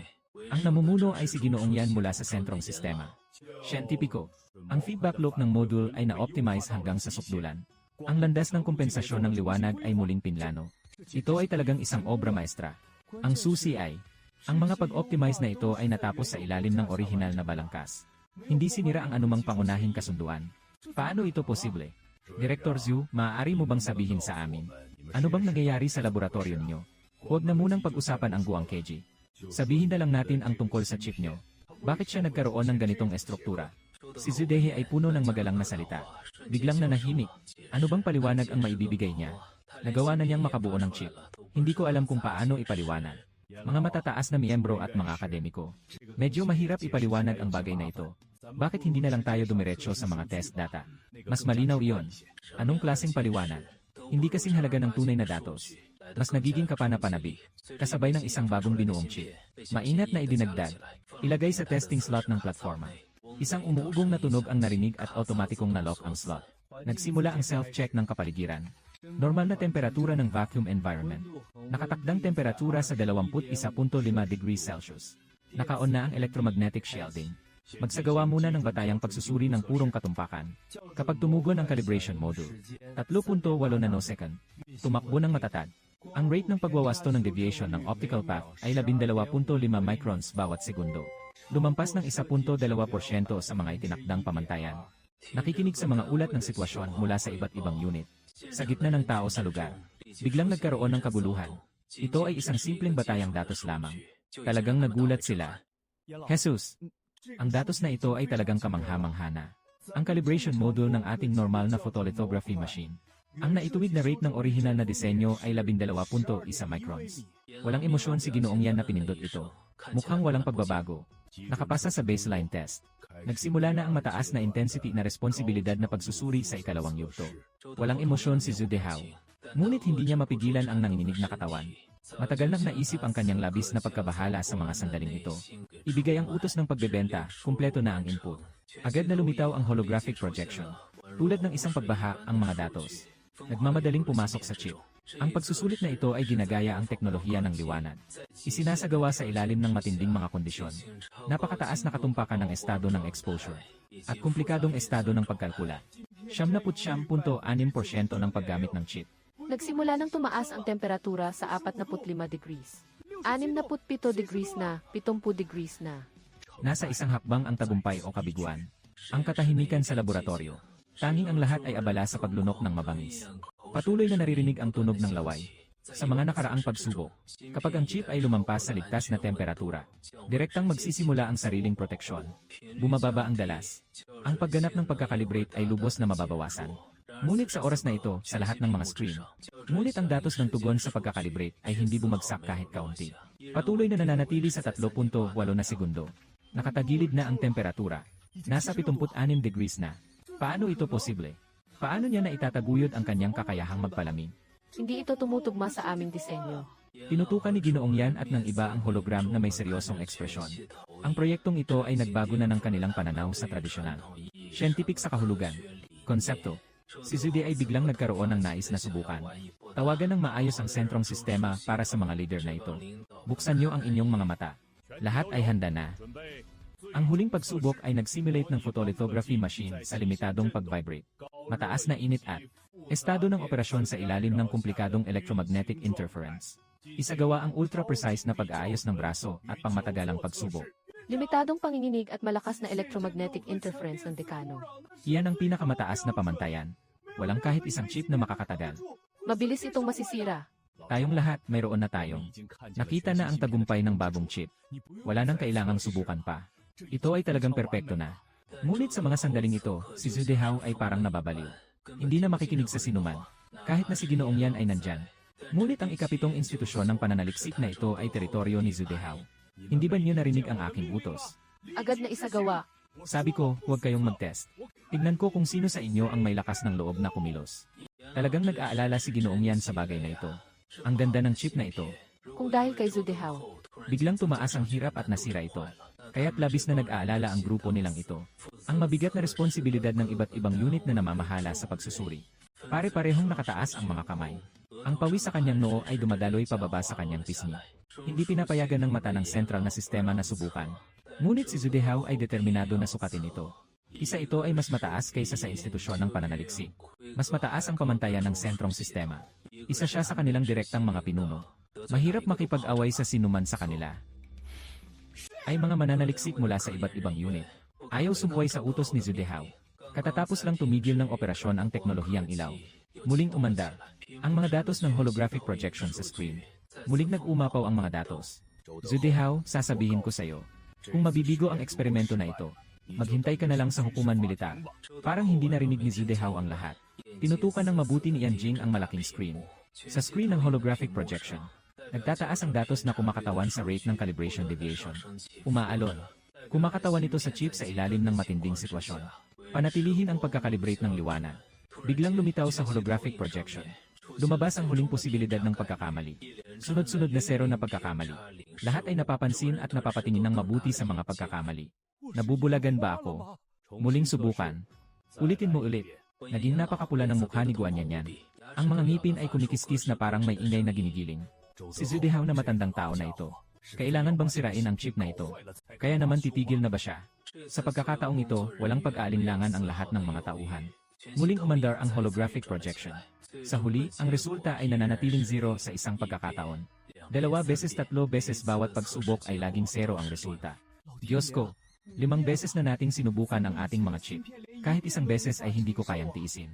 Nabaliw na si Zude Hao, tiyak na nabaliw na siya. Ito ay talagang isang bagay na inayos ng isang teknisyan. Talagang isang himala ito. Hindi na kayang tiisin ng mga nakatatanda ang bagay na ito. Director Zhou, saan mo ba talaga nakuha iyon? Isang Diyos na kayang gamitin ang lithography machine sa ganitong antas. Sapat na ba ito, Ginoong Yan? Ang aming mga chip. Maaari bang umayon ito sa inyong mga pamantayan? Sobra na, Director Zhou, sobra na. Yung sinabi niyo dati na ipapadala niyo ako sa militar na hukuman. Si Zude Hao ay nagiging medyo maliit ang dibdib ngayon. Ang ikapitong institusyon ng pananaliksik ay nakatuon sa Dragon Country. Wala talagang halaga. Bakit pupunta ang mga tao mula sa central na sistema? Hindi pa rin nagtitiwala sa sarili. Subukan mong magtiwala kahit isang beses. Minsan, ginawa ko na ito sa'yo ng 5 beses. Naniniwala ka ba? Tingnan mo si Dian Zhou. Tayo'y matanda na. Napakaseryoso mo pa rin. Yung isa, pumunta ka sa likurang bahagi ng kotse ko. Dalhin mo sa akin ang aking magandang malaking pulang balabal. Ibigay kay Dianzo ng isang tikim. Nagtaka ang lahat sa paligid. Buong sentrong sistema. Sino ang hindi nakakaalam na malaki ang galit ng mga nakatatanda? Ginoong Director Zhao. Ito ang detalyadong ulat ng datos mula sa ating 5 pagsubok. Pakilagdaan po. Ako na. Bakit ko naman ipapahirapan si Director Zhao sa ganitong maliit na bagay? Agad na kinuha ni Ginoong Yan mula sa kamay ng mga kawani. Kinuha ang isang bunton ng mga dokumento. Mainat na sinuri ito. Lalong lumalalim ang ngiti sa kanyang mukha. Mataas na 5 beses na datos ng pagsusuri. Lahat ay iba't ibang resulta. Ang katatagan ng chip na ito. Paano pa ito patuloy na tumataas? Talagang nakakabigla, tingnan mo ang feedback curve na ito. Tumingin ang mga mata sa tambak ng datos. Habang tumitingin ako, lalo akong naguguluhan sa saya. Kung mas marami pang ganitong datos, mayroon bang iba pang mga bagay na nangyari? Pare, may tanong ako sa iyo, Lao Ziu. Itong bagay na ito, talagang gawa ito ng may-ari ng repair shop ng mga appliances. Yenen, ang mga datos ay maayos na inilagay ng matandang kanti. Isiniksik sa kanyang maletang pang-opisina. Bakit hindi mo pa rin ako mapagkakatiwalaan? Hindi naman ako hindi naniniwala. Ito ang pangunahing dahilan, talagang hindi ka pani-paniwala ang nangyaring ito. Sa pinakababa, kailangan mo ring sabihin sa akin kung anong mga materyales ang ginamit niya. Ito ay isang kontribusyon din sa ating mga pagsisikap sa pananaliksik. Sige, tatawagan ko na yung boss na yon. Huwag na kayong maingay. Boss Chen, Linan.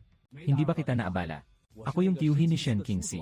Nagtayo ako ng mga bagay sa inyo noong hapon na yon. Naaalala mo pa ba ako? O, ikaw pala yon. Bakit ka tumatawag kung okay ka na? Wala akong nandito. Nandito ako para ipaalam sa iyo ang magandang balita. Yung module ng lithography machine na naayos mo. Sobrang kapaki-pakinabang, hindi ba't ito ay isang walang kwentang pahayag? Maaari bang magsalita ka ng mga bagay na hindi ko alam? Upang ayusin ang yang keji na yon para sa iyo. Kumuha pa ako ng espesyal mula sa takip ng Laogan para sumipsip. Pinulbos at pinagdikit-dikit. Balak ko sanang gumamit ng hayop. Ginawa ito mula sa takip ng biskwit. Kumuha lang ng ilang daang piso. Mura na rin para sa inyo ito. Nagtaka ang lahat sa lugar ng mga tao sa mga salitang iyon. Ano bang nangyayari dito? Kaya nang takip ng Laogan ang teknolohiya ng lithography. Isang nagbebenta ng maanghang na sarsa. Parang sobrang advanced na ng teknolohiya, hindi ba? Ginoong Chen, ang daming paraan para ayusin ang liwanag na makina. Ito ang unang pagkakataon na naramdaman ko. Bakit parang napakamura ng makinang ito? Anong klaseng takip ito? Kahit na mga bata, makakakuha ng kaunting bagay para ayusin. Hindi ko sinasabi, pero may problema ka ba, Tito? Abala pa ako dito sa kabila. Naghihintay pa si Jialiu na magluto gamit ang induction cooker. Wala na, sabi ni Zudehao. Diretso kong pinutol ang tawag. Then, ang buong laboratorio ay nahulog sa isang katahimikan. Ano ang huling sinabi ng boss? Sabi niya ay ayusin niya ang microwave. Kaya niyang ayusin ang mga passenger plane. Bakit kailangan pang ayusin ang electromagnetic stove? Biglang kumilos ang lalamunan ni Zudehao ng ilang beses. Mahirap na sumagot. Sabi niya, mag-ingat ang kapitbahay sa pagluluto dahil kailangan na ng nilutong pagkain. Naiwan na nakatitig at may malabo ang mata, inulit ito. Agad na nahulog ang buong katawan na nakaharap sa lupa at nakatalikod sa langit. Diretsong bumagsak. Dalhin na sa ospital. Ilang minuto ang nakalipas sa silid ng ospital. Ano na ang kalagayan ng pasyente, doktor? Walang masyadong problema, kundi ang pag-activate ng puso. Tumaas ng husto ang presyon ng dugo. Ano ang ginawa ninyo? Sa ganitong edad na siya, huwag naman tayong gumawa ng mga nakakapangilabot na bagay. Nakatagilid ang puso ni Ainbei Zudhu. Sa wakas ay bumagsak na. Nakakakilig na bagay. Ano pang masigit pa sa liwanag? Ang makina ay inayos gamit ang takip ng Laogan kaya't mas nakakasakit. Tama nga. Ito ay talagang nakakabaliw. Lahat ng mga konsepto ng siyensya. Sino ba talaga itong taong nag-aayos ng mga appliances? Director Zhao. Maaari ba tayong makipag-ugnayan muli sa may-ari na yon? Gusto naming malaman. Alin bang tatak ng takip ng Laogan ang tinutukoy? Maaaring ayusin ang lithography machine. Mahalaga ito para sa amin. Director Zhu, hindi mo pwedeng itago ang iyong kaalaman. Ito ay para sa buong Hua natin. Lahat ng bagay ay may benepisyo. Huwag kang mag-alala, lahat ng kredito ay sayo. Hindi kami nakikipag-agawan sayo. Hindi ko sinabing ninakaw niyo ang aking tagumpay. Kaya lang, hindi maganda ang ugali ng boss na ito. Hindi na tayo mga karaniwang tao. Sa kanilang mga mata, wala tayong halaga. Hintayin niyo akong makahanap ng mas magandang pagkakataon. Pagsasabihan ko siyang maglingkod para sa bansa. Nakita ng lahat ang sitwasyon at hindi na sila nagkomento. Sabay-sabay silang tumango. Sikat ng araw sa hapon. Tinatamad na natapos ang trabaho sa umaga. Nakahawak sa dila ko ang pangipin, ako'y nag-isip. Nakahiga ang mga kamay ko sa upuan habang nag-aalog. Naisip ko kung ano ang kakainin ko ngayon. Sa pagkakataong ito, sa labas ng pinto, Biglang narinig ang isang pamilyar na tawag. Sixiao Chen, Sixiao Chen. Hindi ka pa kumakain, di ba? Tingnan mo, ang bilis ng lutuan ngayon na ayos na ang induction cooker. Inihaw na karne ng baboy na gawa ng tita. Tara, tikman mo na, ayos lang. Salamat, tita. Kung pag-uusapan ang lasa ng pagluluto, ang lasa mula sa 800 uri ng pampalasa sa restaurant. Hindi kasing sarap ng sa bahay na may asin at toyo lang. Amoy na nalikha. Salamat sa iyo, tita. Bawat beses na nag-aayos siya ng mga bagay, hindi siya naniningin. Kung hindi dahil sa iyo ngayon, hindi na makakain ng tita. Ang galing mo talaga sa pagluluto. Mas mabisa pa ito kaysa sa opisyal na serbisyo pagkatapos ng benta. Nagsasalita ang panig ng mga nagwagi. Sa kabilang panig, ang sentral na sistema ay nagpadala sa opisina ni Miyuan. 2 lalaki ang nakatayo sa harap ni Song Minyuan. Parang mababagsak na ang ulo ko sa lupa. Naupo si Song Minyuan sa likod ng mesa ng opisina. Tuwid na tuwid ang kanyang likod. Nakatayo sa harap niya. Ito ang black box na naayos ko. Ito ay isang military grade na bulb. Ang lihim na pagkakasunod-sunod ay nasa antas de. Ang pangunahing teknolohiya ay binago ng bawat isa sa aming mga institusyon ng pananaliksik. Maraming beses bago ito naayos ng maayos. Hayaan mong ang isang maliit na may-ari ng repair shop ang gumawa ng bilyon. Gaano katagal siya gumamit? 5 minuto, mali. 6 minutong military grade na taga-subaybay. Sinabi mo sa akin na ginawa niya ang bagay na ito ng sabay. Walang gamit na makakatulong. Tumingin ka, mukha ba akong tanga? Hindi ba ito isang malaking kalokohan? Totoo talagang ministro. Pumasok tayo at ang pinag-usapan ay ang music player. Ngunit kinuha ito ng kabilang panig ng direkta. Nagsimula ang pinakamataas na lihim na reboot sequence. Ang itim na sistema ng kanta na pinagsikapan naming makuha. Nagawa rin niyang ma-activate ito. Mukhang alam niya na mula sa simula. Ano itong bagay na ito? Isang pinakamataas na lihim na serya ng pagkukumpuni ng mga appliance. Walang ginamit na anumang kagamitan. Gamit ang isang sirang daliri na ipukpok ito. Bakit parang napaka-siyentipiko nito?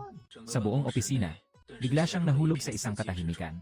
Si Song Minyuan ay nakasandal sa upuan. Pumikit ka, pantay ang paghinga. Ngunit ang isip ay mabilis na nag-iisip. May espesyal bang bagay sa tindahan? Wala rin siguro. Mukhang isang napakakaraniwang tindahan ng pagkukumpuni lang ito. Puno ng langis ang loob. Mga piyesa, kuryente sa ilalim. At sobrang magulo. Pagpasok namin sa loob, nagsagawa na ng paulit-ulit na pagsusuri sa tindahan. Walang natagpo ang anumang nakatagong puwang o mga high-tech na kagamitan. Huminga ng malalim si Song Minyuan. Puno ng pagkadismaya ang kanyang mga mata. Isang tao na kayang madaling decode si Saudara Hitang. Magsasagawa ng may kasiyahan. Nakatira sa isang magulong paggawaan ng mga ayos. Ito mismo ay medyo kakaiba. Hindi ba? Ang taong ito ay isang nakatagong baraha ni Zhu Dehao. Hindi naman dapat ganun. Kung siya talaga ang trump card ni Zhu Dehao, hindi rin siya ipapasa ni Zhu Dehao. Nasa opisina ang atmosfera. Ang tensyon ay tila umaabot na sa puntong maaaring tumulo ang tubig. Biglang bumukas ang pinto ng kwarto. Minister Song, tingnan mo, hindi tayo niloko ni Zhu Dehao. Totoo ang 1% na tumpak na record. Saan galing ang ulat na ito? Kinuha ni Song Minyuan ang ulat na yon. Matapos ang ilang sulyap, agad siyang nagkunot ng noo. Dinala kami ni Ginoong Yan sa ikapitong institusyon ng pananaliksik. Ang ulat na ito ay kinuha mula roon. Kumusta, Ministro Song? Mayroon na tayong ulat na ito. Maaari na tayong mag-anunsyo sa buong mundo. Ang makabagong pag-unlad ng Huaxia sa larangan ng teknolohiya ng liwanag. Bakit hindi kasama si Ginoong Yan nang bumalik kayo? Nasa ospital si Ginoong Yan. Anong sakit ang dahilan ng pagpasok sa ospital? Wala namang sakit, sobrang natuwa lang sa nakita niyang ulat. Nawala na. Sa salita ng doktor, sobra na ang kanyang kasiyahan. Tumaas ang presyon ng dugo. Si Song Minyuan ay talagang nawala ng salita. Mahal na Liu Lao. Kahit na natalo pa ng ulat na ito ng chip, mukhang nakalusot ang Huaxia sa kanluran. Dumating na ang mga araw ng pagtugon ng bansa. Sa mga sandaling iyon, tumulog ang telepono sa mesa. Hello. General Zhao Hua. Xiao, alam ko yan. Hindi pwede, talagang hindi pwede. General Zhao, alam kong gusto ninyong mahuli si Xiao. Pero hindi ba ito labag sa mga patakaran? Hindi, tiyak na hindi. Nang tumawag siya sa telepono, si Song Minyuan ay patuloy na tumatanggi. Ang ekspresyon sa kanyang mukha ay unti-unting naging mas masama. Old Zhao, hindi dahil ayaw kong tulungan ka sa bagay na ito. Talagang hindi ko matutulungan. Si Xiao ay isang heksagonal na mandirigma. Sa mga pagsasanay militar, si Xiao ang bangungot ng lahat ng komandante. Ang taong ito ay hindi kailanman sumusunod sa karaniwang mga patakaran. Ang taktika ay napakamatalino na nakakagulat. Noong nakaraang taon, isang elite armored division ni Zhao Hu. Hindi pa natatapos ang kalahating distansya ng lugar ng pagsasanay. Ay inutusan ng direktor na ituring na lahat ay napatay. At ang pagsasanay kasama si Xiao. Ang pinakamalaking tuntunin ay walang tuntunin. Si Lao Song, ang pagsasanay na ito. Pangunahing nakatuon sa Simulasyon at pagtutol sa hinaharap na digmaan gamit ang mataas na teknolohiya. Hindi natin maaring dalhin ang mga tropa ng kahapon. Pumunta sa labanan ng hinaharap. Kaya kailangan mo akong tulungan sa pagkakataong ito. Sa pagkakataong ito, tiyak na manghuli ko si Huxiao. Zhao, hindi ito dahil ayaw kong tumulong. May mga patakaran ang hukbo. May mga alituntunin ang aming institusyon sa pananaliksik. Tayo ay may dalawang sistema. Hindi mo maaring dalhin ang mga bagay mula sa Research Institute. Pumunta sa hukbo para makipaglaban. Si Song Minyuan ay nanginginig ang buong mukha sa mga kalamnan. Kung talagang makakatulong ito, malaki na ang kanyang kasalanan kung ganoon. Ang Departamento ng Pag-arte ay kinakailangang suriin ang mga armas at kagamitan. Makadating, ang mga pagdududa ay mapupunta sa kanyang sarili. Ito ay isang usaping oras lamang. Ang patakaran ay para sa mga patay, hindi para sa mga buhay. Minister Laosong, tulungan mo ako sa pagkakataong ito. Ibigay ko sa iyo ang ilan sa mga bagong training kong magagaling na sundalo. Magbabantay para sa iyo. At mayroon pa akong 20 taong gulang na pinatuyong motay. Kukunin ko rin ang ilang bote para sa iyo. Mayroon akong mga gwardiya. Wala rin akong kakulangan sa alak. Pwede bang tawagin kang Song Je?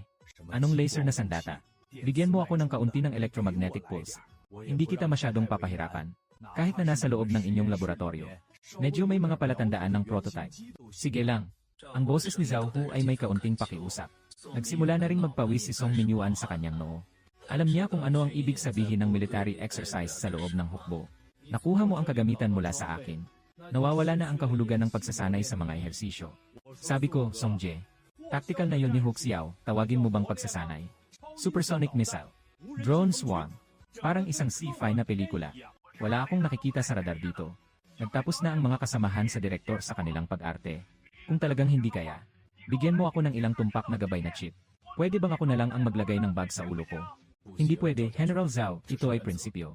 Minister Dong, you really did a great job. Sige, maghintay ka na lang na kunin ang katawan ko. Diretso lang pinutol ni Zhao Hu ang telepono. Si Song Minyuan ay nagulat habang hawak ang telepono na may busy tone. Hindi na ibabalik. Sino ang talagang makakapagpasama kay Zhao Hu? Sa loob ng laboratorio ng ikapitong institusyon ng pananaliksik, ang ugong ng makina, at ang mga tao na nakasuot ng research uniform ay abala sa pagpasok at paglabas. Mabilis na nagmamadali. Ano bang balak ni Director Zhu? May ganito palang karaming proyekto ang ating institusyon. Hindi ko alam. Mukhang inayos ni Director Zhu ang Nandaw no. 3. Kailangan ng subukan ang performance nito. Nandaw Sanhao. Hindi ba ito isang proyekto na hindi isinasama sa mga sistema ng aerospace? Saan nakumpuni ni Director Zhu iyon? Hindi naman iyon yung repair shop, di ba? Yung repair shop ba ay kayang ayusin kahit ang South Dipper no? 3. Nawawala ng bait ang ilan sa mga tao sa ibaba. Simula nang lumitaw ang kakaibang repair shop na iyon, ang kanilang trabaho ay tila walang katapusan. Dati, nakakakuha pa ng pahinga ang mga makina. Ngayon, hindi na tumitigil ang mga makina. Kailangan ng tao na walang tigil na magtrabaho. Uy, anong pinag-usapan nyo dyan? Magsimula na tayo.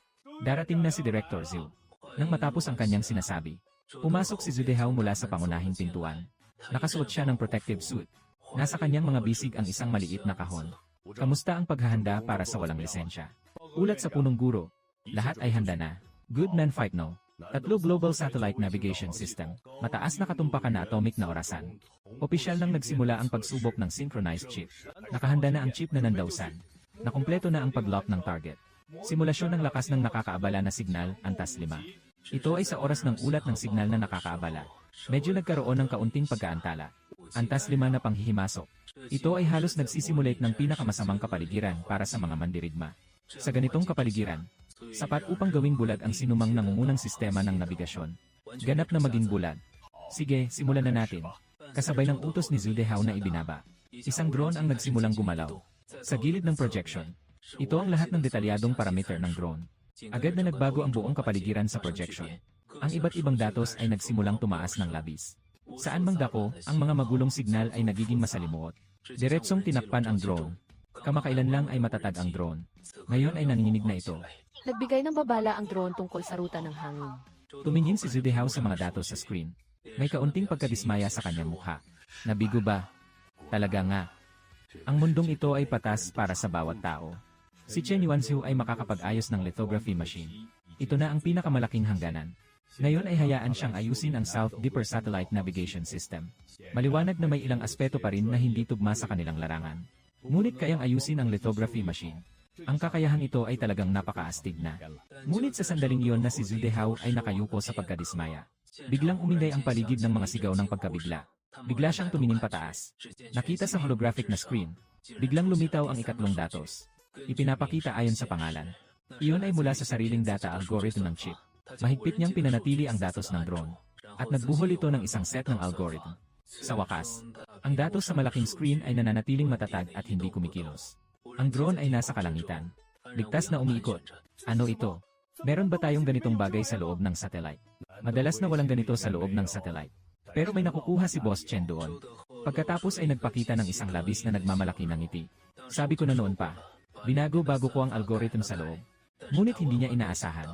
Ang aking simpleng pagbabago ay kayang pahintulutan ng drone mag-survive sa isang kapaligiran na may antas 5 na panghihimasok. Ano bang meron sa utak ng batang ito? Ano bang laman ng kanyang isipan? Kung maari ko siyang makuha, kung dadalhin siya sa aking research institute, di kailangan ko nang lumipad. Sino ba talaga ang taong ito na may-ari? Kaya ba niyang ayusin ang kahit anong bagay? Biglang naging mausisa ang lahat. Nagawa na ng iba ang kulang na bahagi ng lithography machine. Ngayon, ayos na rin ang chip ng Nandauno. 3, at saka ang mga bagay na dumaan sa aking mga kamay. Ang mga bago ay dapat gumana ng maayos. Kasabay ng mga nakaka-inspire na ulat na umusbong. Agad na napuno ng katahimikan ang lugar. Lahat ay nagulat. Ang mga hanay ng datos na ito. Hindi lamang ito kumakatawan sa tagumpay ng Nandou Sanhao. Mas higit pa sa kasaysayan ng pananaliksik ng Huaxia. Isang pambihirang tagumpay na hindi pa nangyari kailanman. At si Zhu Dehao, pinindot din sa cellphone ang isang numero ng telepono. Hello, Boss Chen. Ito ang chip ng Nandauno. 3 ko. Ikaw na halos mamatay sa tindahan ko. Bakit ka tumawag? Nandito na ang mga nanlilinlang para sa pera. Hindi ito panlilinlang para sa pera. Gusto ko sanang sabihin sa'yo. Yung chip na naayos mo, ngayon ay matatag na sa loob ng porsyento ng milimetro. Ito ay isang napakakapansin-pansing datos . May iba pa bang bagay? Masiglang sinabi ni Zhu Dehao ang napakaraming bagay. Ngunit ako sa kabila ay walang kahit anong palatandaan ng kasiyahan. Hindi ba nagulat si Boss Chen? Nakakagulat ang datos na ito. Bakit ako magugulat? Akala mo ba ako'y isang manloloko? May prinsipyo ako, okay ba? Akala mo ba'y kinuha ko lang ang ilang daang piso mo? Boss Chen, hindi ako basta-basta mawawala. Nagtataka si Zhu Dehao. Bakit siya nakakaramdam? Ito ang isang bitag na itinakda ko para sa kanya. Direktor, ayos ka lang ba? Walang anuman, ipasok mo na ang chip sa akin. Pupunta ako sa kagawaran ng astronautika. Ang single daw no. 3 ay kinuha mula sa Aerospace Department. Noong una, sinabi nilang hindi na maayos ang bagay na ito. Kaya't sinubukan ni Zhu Dao ang kanyang swerte. Sa kabilang panig, isang militar na sasakyan ang umikot. Ang destinasyon ng tren ay sistema ng aviation. Sa likod ng upuan, ang mukha ni Zhao Hu. Masyado nang madilim na parang pwede nang tumulo ang tubig. Si Lao Song na may tanga na ulo. Bakit pa siya nandyan sa ganitong sitwasyon? Pumili na huwag tumulong sa oras ng panganib. Ayaw mo talagang tumulong, ano? CJ. Sige, pupunta na lang ako sa Aviation System Department para hanapin si Zheng Qiwen. Dito talaga. Lugar na espesyal na naglalaro ng mga bagay sa langit. Naisip ito. Nadagdagan pa ang pag-asa ni Zhao Hu. Sa gusali ng Departamento ng Sistema ng Aviation, nag-umapaw ang mga tao. Abala na abala. Ang opisina ni Zheng Qiwen ay hindi mukhang isang opisina. Mas parang isang punong himpilan sa panahon ng digmaan. Ang tunog ng telepono ay sunod-sunod na umaabot. Dumarating at umaalis na mga tao. Parang isang masiglang palengke. Parang lahat ay parang tinamaan ng adrenaline. Para bang kailangan nilang isulat ang salitang mabilis sa kanilang mga mukha. Kalihim. Kailangan mo ng pirma sa ulat ng makina ng drone na ito. Sandali lang, Ministro. Plano ng pagpapabuti ng linya sa launch base 3. Kailangan ko ng isang sulyap mula sa iyo. Si Zheng Qiwen ay nakaupo sa upuan. Hawak ang telepono sa isang kamay. Habang nakatingin pa rin sa mga dokumentong ipinadala. Ngayon, gusto na niyang maging si Nezha. Ito ay. Biglang may narinig na masiglang boses sa pintuan. Old Zhao, anong hangin ang nagdala sa iyo dito? Anong hangin ang nagdala sa chip ng Nandauno? 3. Paano mo siya titingnan? Naayos ko na ang Nandau 3 na proyekto para sa iyo. Hindi ba na-scrap na ang proyekto ng Nandauno? 3. Saan ka nag-ayos niyan? Ang performance ng bagay na ito ay talagang kahanga-hanga ngayon. Ang aming laboratorio. Nagawa na ang paunang pagsusuri para sa iyo. Katumpakan. Ang kakayahang labanan ang mga panghihimasok ay tiyak na magugulat ka. Sige na, Lao Ziu. Wala akong oras para makipag-usap sa iyo ngayon. Tingnan mo, ang mga dokumento ko dito ay halos nag-umapaw na. Sige, tingnan mo na lang ang sarili mo. Wala akong oras para makipag-ayos sa iyo ngayon. Talagang inayos ko na ito para sa iyo. Bigla siyang napakunot ng noo at hindi natuwa. Old Zhao, sasabihin ko sa iyo ulit . Ang proyekto ng Nanduno. 3. Matagal nang nahatulan ng kamatayan ng mga nakatataas. Ang pagkukumpuni ay nangangailangan ng malaking halaga ng pera at lakas tao at materyales. At sa huli, hindi ito tiyak na matatapos. Pero talagang naayos ko na. Pwede bang tumingin ka muna bago ka magsalita? Sige na, kayo na ang pinakamagaling sa ikapitong institusyon ng pananaliksik. Ngunit ngayon kailangan kong suriin ang mga dokumento. Agad mong kunin ang bagay na ito. Kung talagang naayos mo na ito, itong bagay na ito ay para sa'yo na. Diretso itong itinulak ni Zheng Qiwen ang kahon palabas. Agad na naging masama ang anyo ni Zhu Dehao. Isang alon ng galit ang umusbong mula sa kanyang mga paa. Tumaas ng diretso sa kanyang ulo. Agad siyang lumingon. Umalis sa opisina na may dalang kahon. Samantala, isang anino ang lumabas mula sa gusali ng opisina. Zhao Hu at ang gwardiya. Ang mga mukha ng dalawang tao ay mas madilim kaysa isa't isa. Bakit parang kasing-kasing ni Song Mingyuan itong si Zheng Qiwen? Anong prinsipyong issue? Sobrang hirap pa kay Song Zhengyuan. Gumamit na siya ng pananakot at pang-udyo. Ngunit si Zheng Qiwen ay tila hindi bumibili sa ganitong estilo. Ang South Dipper No. Tatlo ay parang pagtugtog ng gitara sa isang baka. Nang dumating ang dalawa sa bakuran, narinig nilang may isang tao na nagmumura. Timog Dagat Tatlo. Hindi ito isang ambisyosong proyekto, ilang panahon na ang nakalipas. Ngunit sa huli ay tinigil na ang Gaojin. Ito ba ay isang nangungunang proyekto? Lumiko si Zhao Hu. Nakatagpo siya kay Zhu Dehao. Ang mukha na mas mabigat pa sa galit ng multo.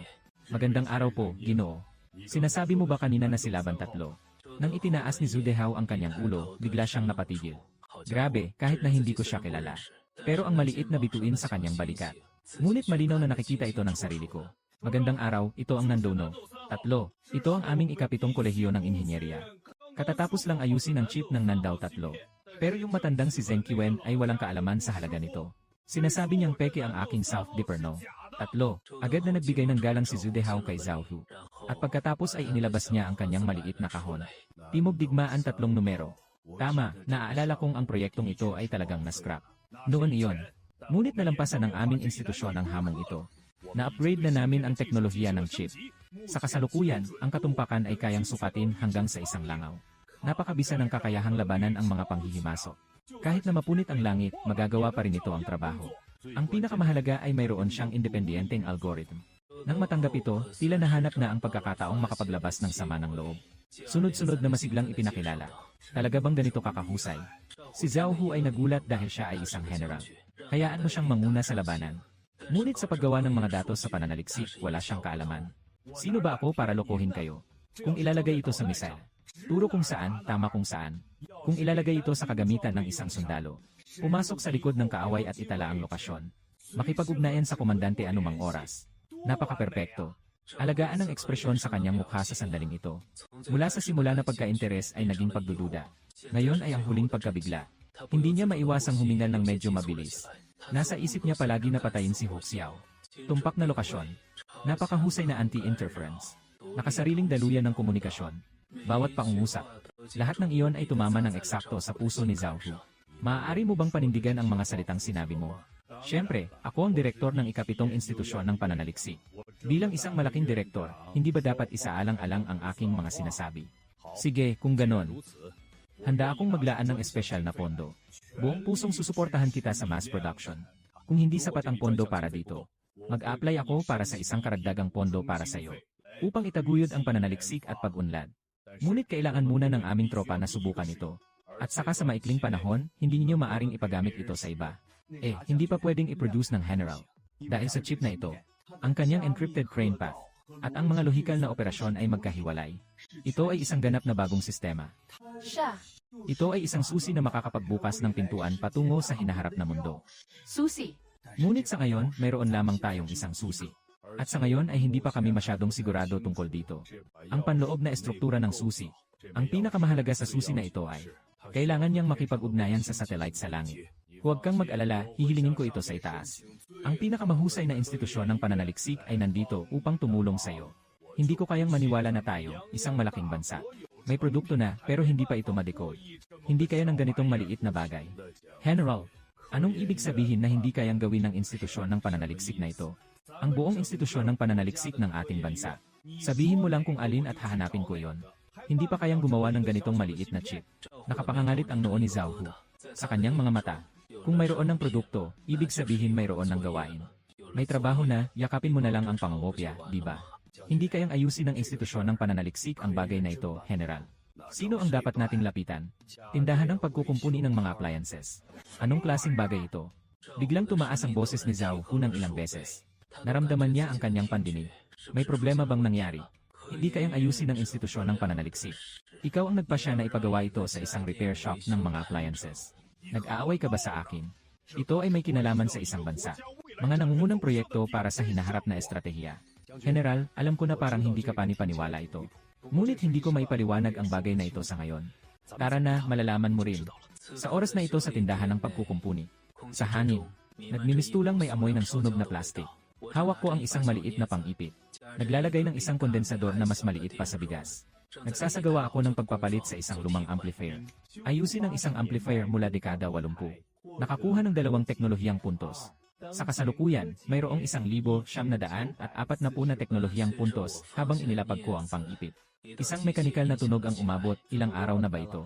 Ang mga naayos ay o isang rice cooker o isang induction cooker. Ang pag-unlad ng teknolohiya ay mas mabagal pa sa pag-usad ng isang suso. Noong nakaraang beses, inayos ang lithography machine at ang Nandono. 3 chip, tignan mo kung gaano kabilis umunlad ang teknolohiya nila. Kung magpapatuloy ang bilis na ito, huwag nang pag-usapan ang mga plano sa paggawa ng mga barkong pangdagat. Hindi pa nga sapat ang pondo para sa mga bahagi ng exoskeleto ng sundalo. Sa mga sandaling iyon, isang militar na sasakyan ang matatag na huminto sa harap ng tindahan. Tumingin si Zhao Hu sa harap ng simpleng kalye. Tumaas ang kanyang mga kilay. Dito na ang general. Medyo magulo ang kalye. Ang mga tawag ng iba't ibang maliliit na nagtitinda ay hindi mo namamalayan na pumapasok sa iyong pandinig. Maraming tao nga. Ngunit mukhang wala itong pinagkaiba sa ibang maliliit na kalye. Hindi ka ba natatakot na ma-expose ang secret base mo dito? Saan tayo papasok? Ano ang slogan at password? Lihim na base. Walang lihim na base ang general. Wala ring anumang pasukan. Narito ang talyer na pupuntahan natin. Zhu Dehao. Akala mo ba naglalaro lang ako sa'yo? Hindi kayang ayusin ng South Dipper, no? 3 kahit ang Research Institute. Dinala mo ako sa ganitong sirang lugar. Malapit na magsimula ang tour. Akala mo ba'y sayang ang oras ko? Ang account ay nalunod sa loob ng isang sandali. Biglang sumabog. Huwag kang magalit, General. Ang ating South Dipper, no? 3 ay dito na ayos. At hindi lang iyon. Liwanag ng ilang araw na nakalipas. Ang katumpakan ng makina ay naitakda rin dito. Kung hindi ito maayos dito, kung gayon, nais kong. Walang kahit isang lugar sa buong mundo na makakagawa nito. Sino pa ang makakapag-ayos ng photolithography machine? Nagtaka ang account sa isang iglap. Sino ba ang hindi nakakaalam na mahirap ayusin ang ganitong klaseng lithography machine? Ang lugar na ito ay kayang ayusin ang lithography machine. Maingat niyang sinuri si Zhu Dehao. Ang kausap niya ay talagang seryoso. Ng direktor ng ika-7 institusyon ng pananaliksik. Napakalaking katayuan nito. Hindi naman ako magpapaloko para pumunta sa ganitong lugar. Pumasok muna tayo at tingnan.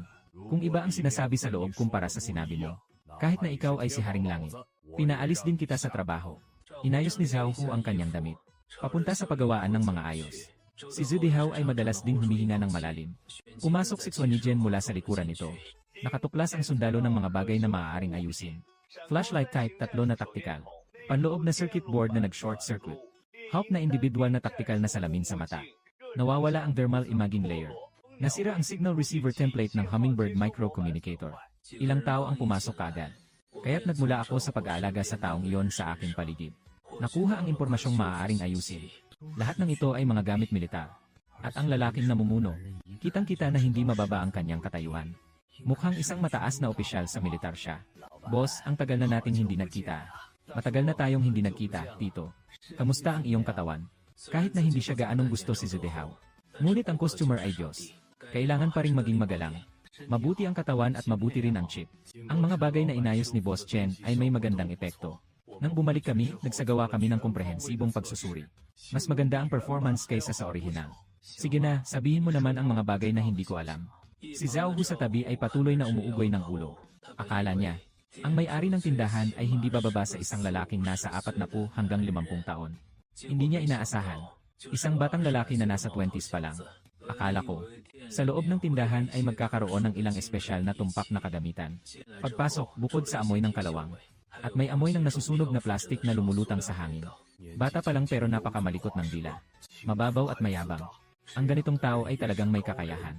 Sobrang kalokohan lang ito. Hindi pa nagsisimula ang general. Saan ka pupunta?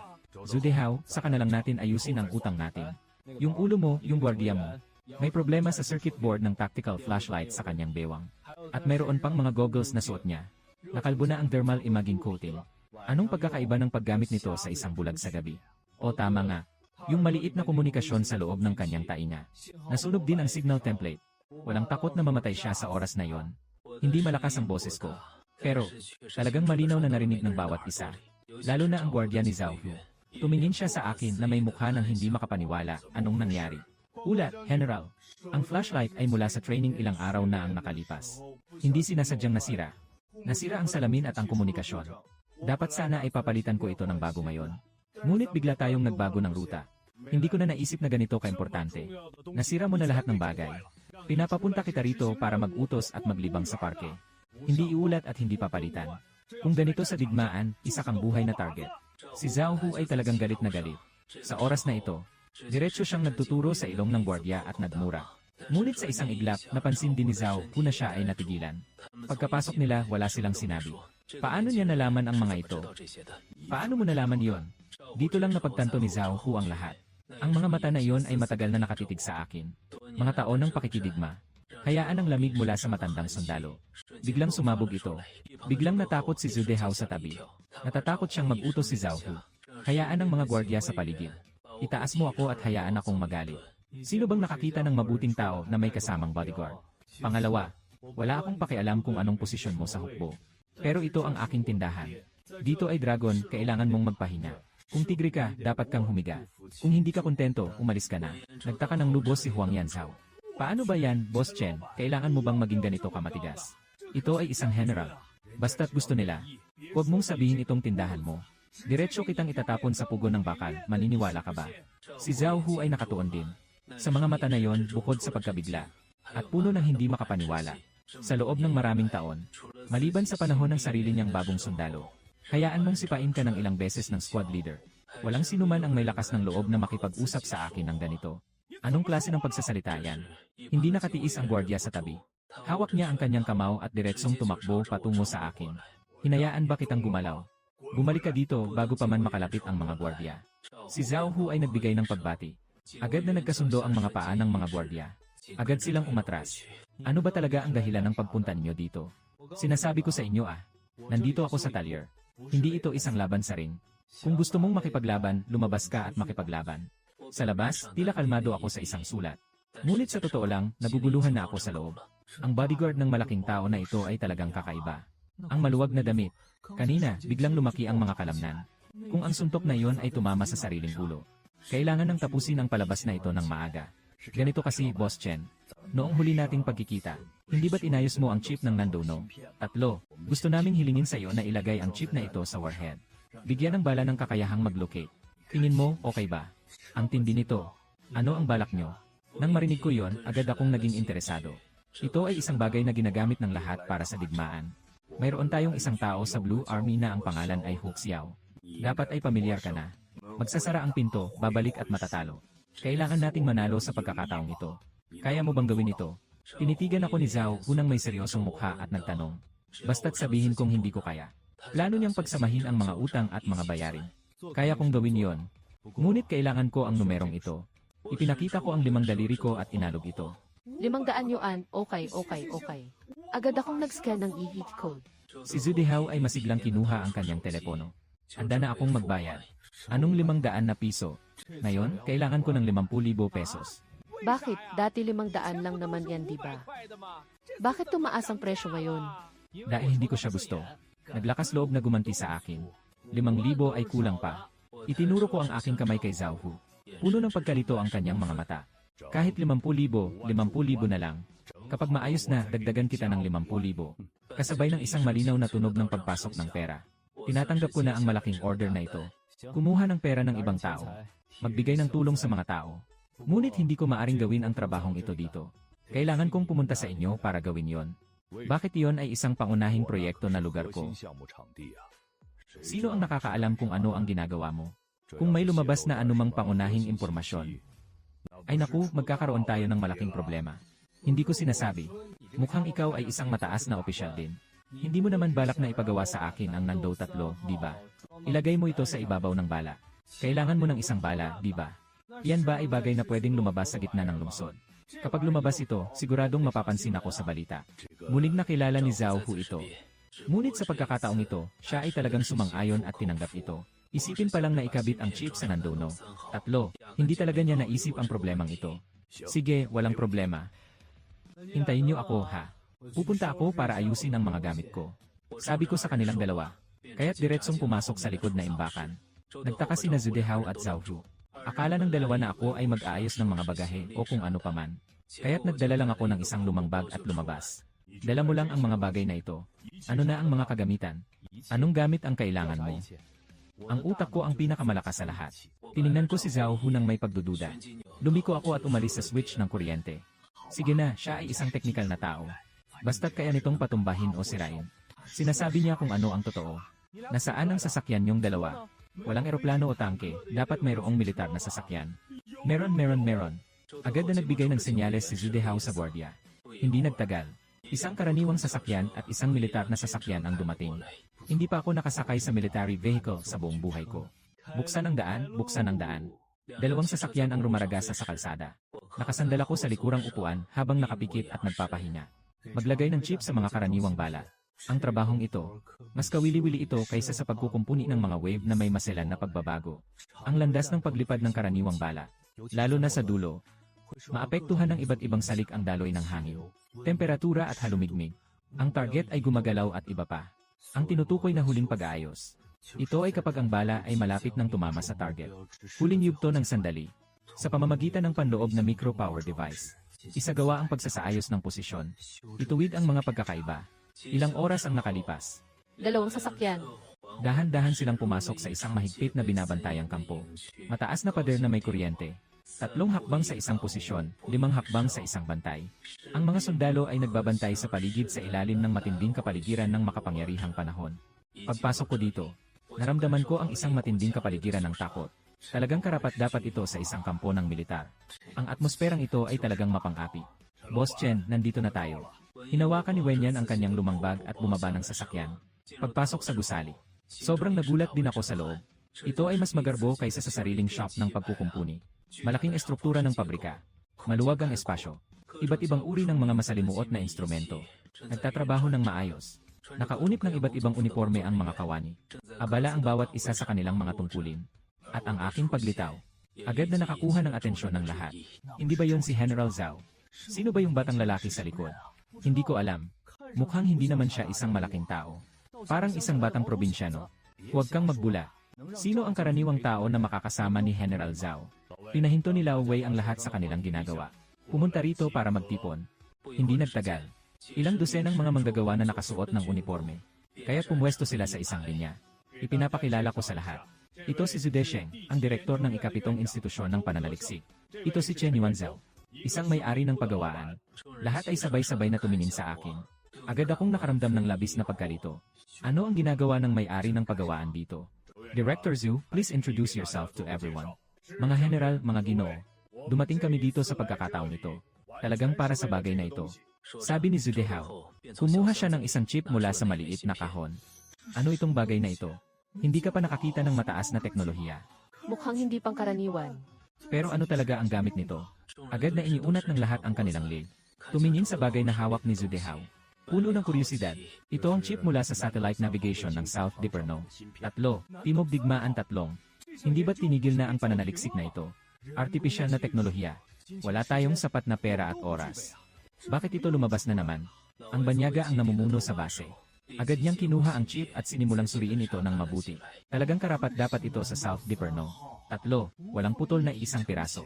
Sa ngayon, hindi pa ako nakakakita ng ganitong teknolohiya sa mga materyales para sa paghuhugas ng pinggan. Hindi rin pangkaraniwan ang material na ito. Hindi ito karaniwang landas. Mas parang material na carbon ito. Tingnan niyo ang katumpakan na ito. Siguradong mas mababa ito sa 3 metro. Anong laboratorio ang gumawa nito? Nasaan ang numero ng empleyado at ang sistema ng paglamig? Napakataas ng bilis ng sentralisasyon. Kapag ito ay tumakbo, tiyak na mataas ang init na lalabas. Sa loob ng ilang saglit, nagsimula nang mag-ingay ang lahat sa kanilang mga sigaw. Nakita ito ni Zhao Hu. Kahit na ito ay isang militar na base. Ngunit ang makapasok dito, ang mga tagumpay sa militar ay nakuha rin mula sa ibang mga institusyong pang-agham. Kaya't ganito ang grupo ng mga tao. Lahat ay kayang gamitin ang mata. Nakikita ang takot ng South Diperno. 3. Mukhang may kakaiba talaga itong bagay na ito. Ano sa tingin nyo? Pasensya na, General. Hindi namin ito maintindihan. Alam lang namin na ang bagay na ito ay hindi pangkaraniwan. Ang institusyon na makakagawa nito ay tiyak na hindi pangkaraniwan. Si Lao Wei ay nagpakita ng mapait na ngiti at umiling habang nagsasalita. Ang iba ay tumango rin bilang pagsang-ayon. Mga mukha nila ay tila mas nalilito kaysa sa isa't isa. Naging maitim ang mukha ng tigre sa narinig. Akala niya palagi, napakaganda ng aking reputasyon dito. Hindi ko akalain na ganito kaliit na chip. Ang grupong ito ay tila hindi man lang makaintindi. Boss Chen, tulungan mo silang ipakilala ito. Mag-ingat at huminga ng malalim. Tumingin siya sa akin sa tabi. Simula pa lang nang pumasok ako, nag-umpisa na akong magmasid ng tahimik. Ang mga kagamitan at kapaligiran dito. At ang sarili niyang pagawaan. Sobrang magkaiba, parang langit at lupa. Pero sobrang mahal talaga. Ngunit hayaan ang ganitong grupo ng mga walang silbi na gamitin ito. Talagang sayang ang galing dito.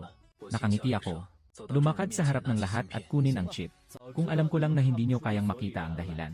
Pero hindi ko rin inasahan na ganito kayo kabobo. Lahat ay napakunot ang noo. Sino ka ba, batang ito? Sino sa kanila ang hindi may pinakamababang antas ng edukasyon para makapasok dito? Itong batang ito na may doktorado. Mukhang hindi pa nga nagtapos ng kolehiyo. Bakit ang lakas ng boses niya? Hindi rin natatakot na masaktan. Ang bagay na ito na tinatawag na Nando Sanhao. Alam niyo na ito, di ba? Ang kanyang pangunahing unit ng pagkalkula. Gumagamit ito ng 114 na nanonuclear sequence. Normal lang na hindi niyo maintindihan ang 114 na nanonuclear training. Ano itong bagay na ito? Gusto naming malaman kung bakit napakataas ng kanyang integrasyon. Paano natin haharapin ang pag-init pagkatapos ng operasyon? Naayos ko na ito para sa inyo. Ito ay gumagamit ng mga materyales na copper bit at warm superconductors. Ganap na kayang umangkop sa pang-araw-araw na matatag na operasyon. Mga mikrobutas sa ibabaw ng chip. Ito ang mga micro-thermoelectric generator na may malapit na outlet. Maaari nitong gawing enerhiya ang init na nalilikha ng mga operasyon. Naging kuryente. Kaya nitong makamit ang sariling pagsustento ng sistema ng mga function. Itinuro ko ang chip at sinabi ng walang emosyon. Ngunit ang lahat ng naroroon ay hindi mapakali. Lalo na si Zudehao, ang dekano. Lalo pang lumaki ang kanyang mga mata.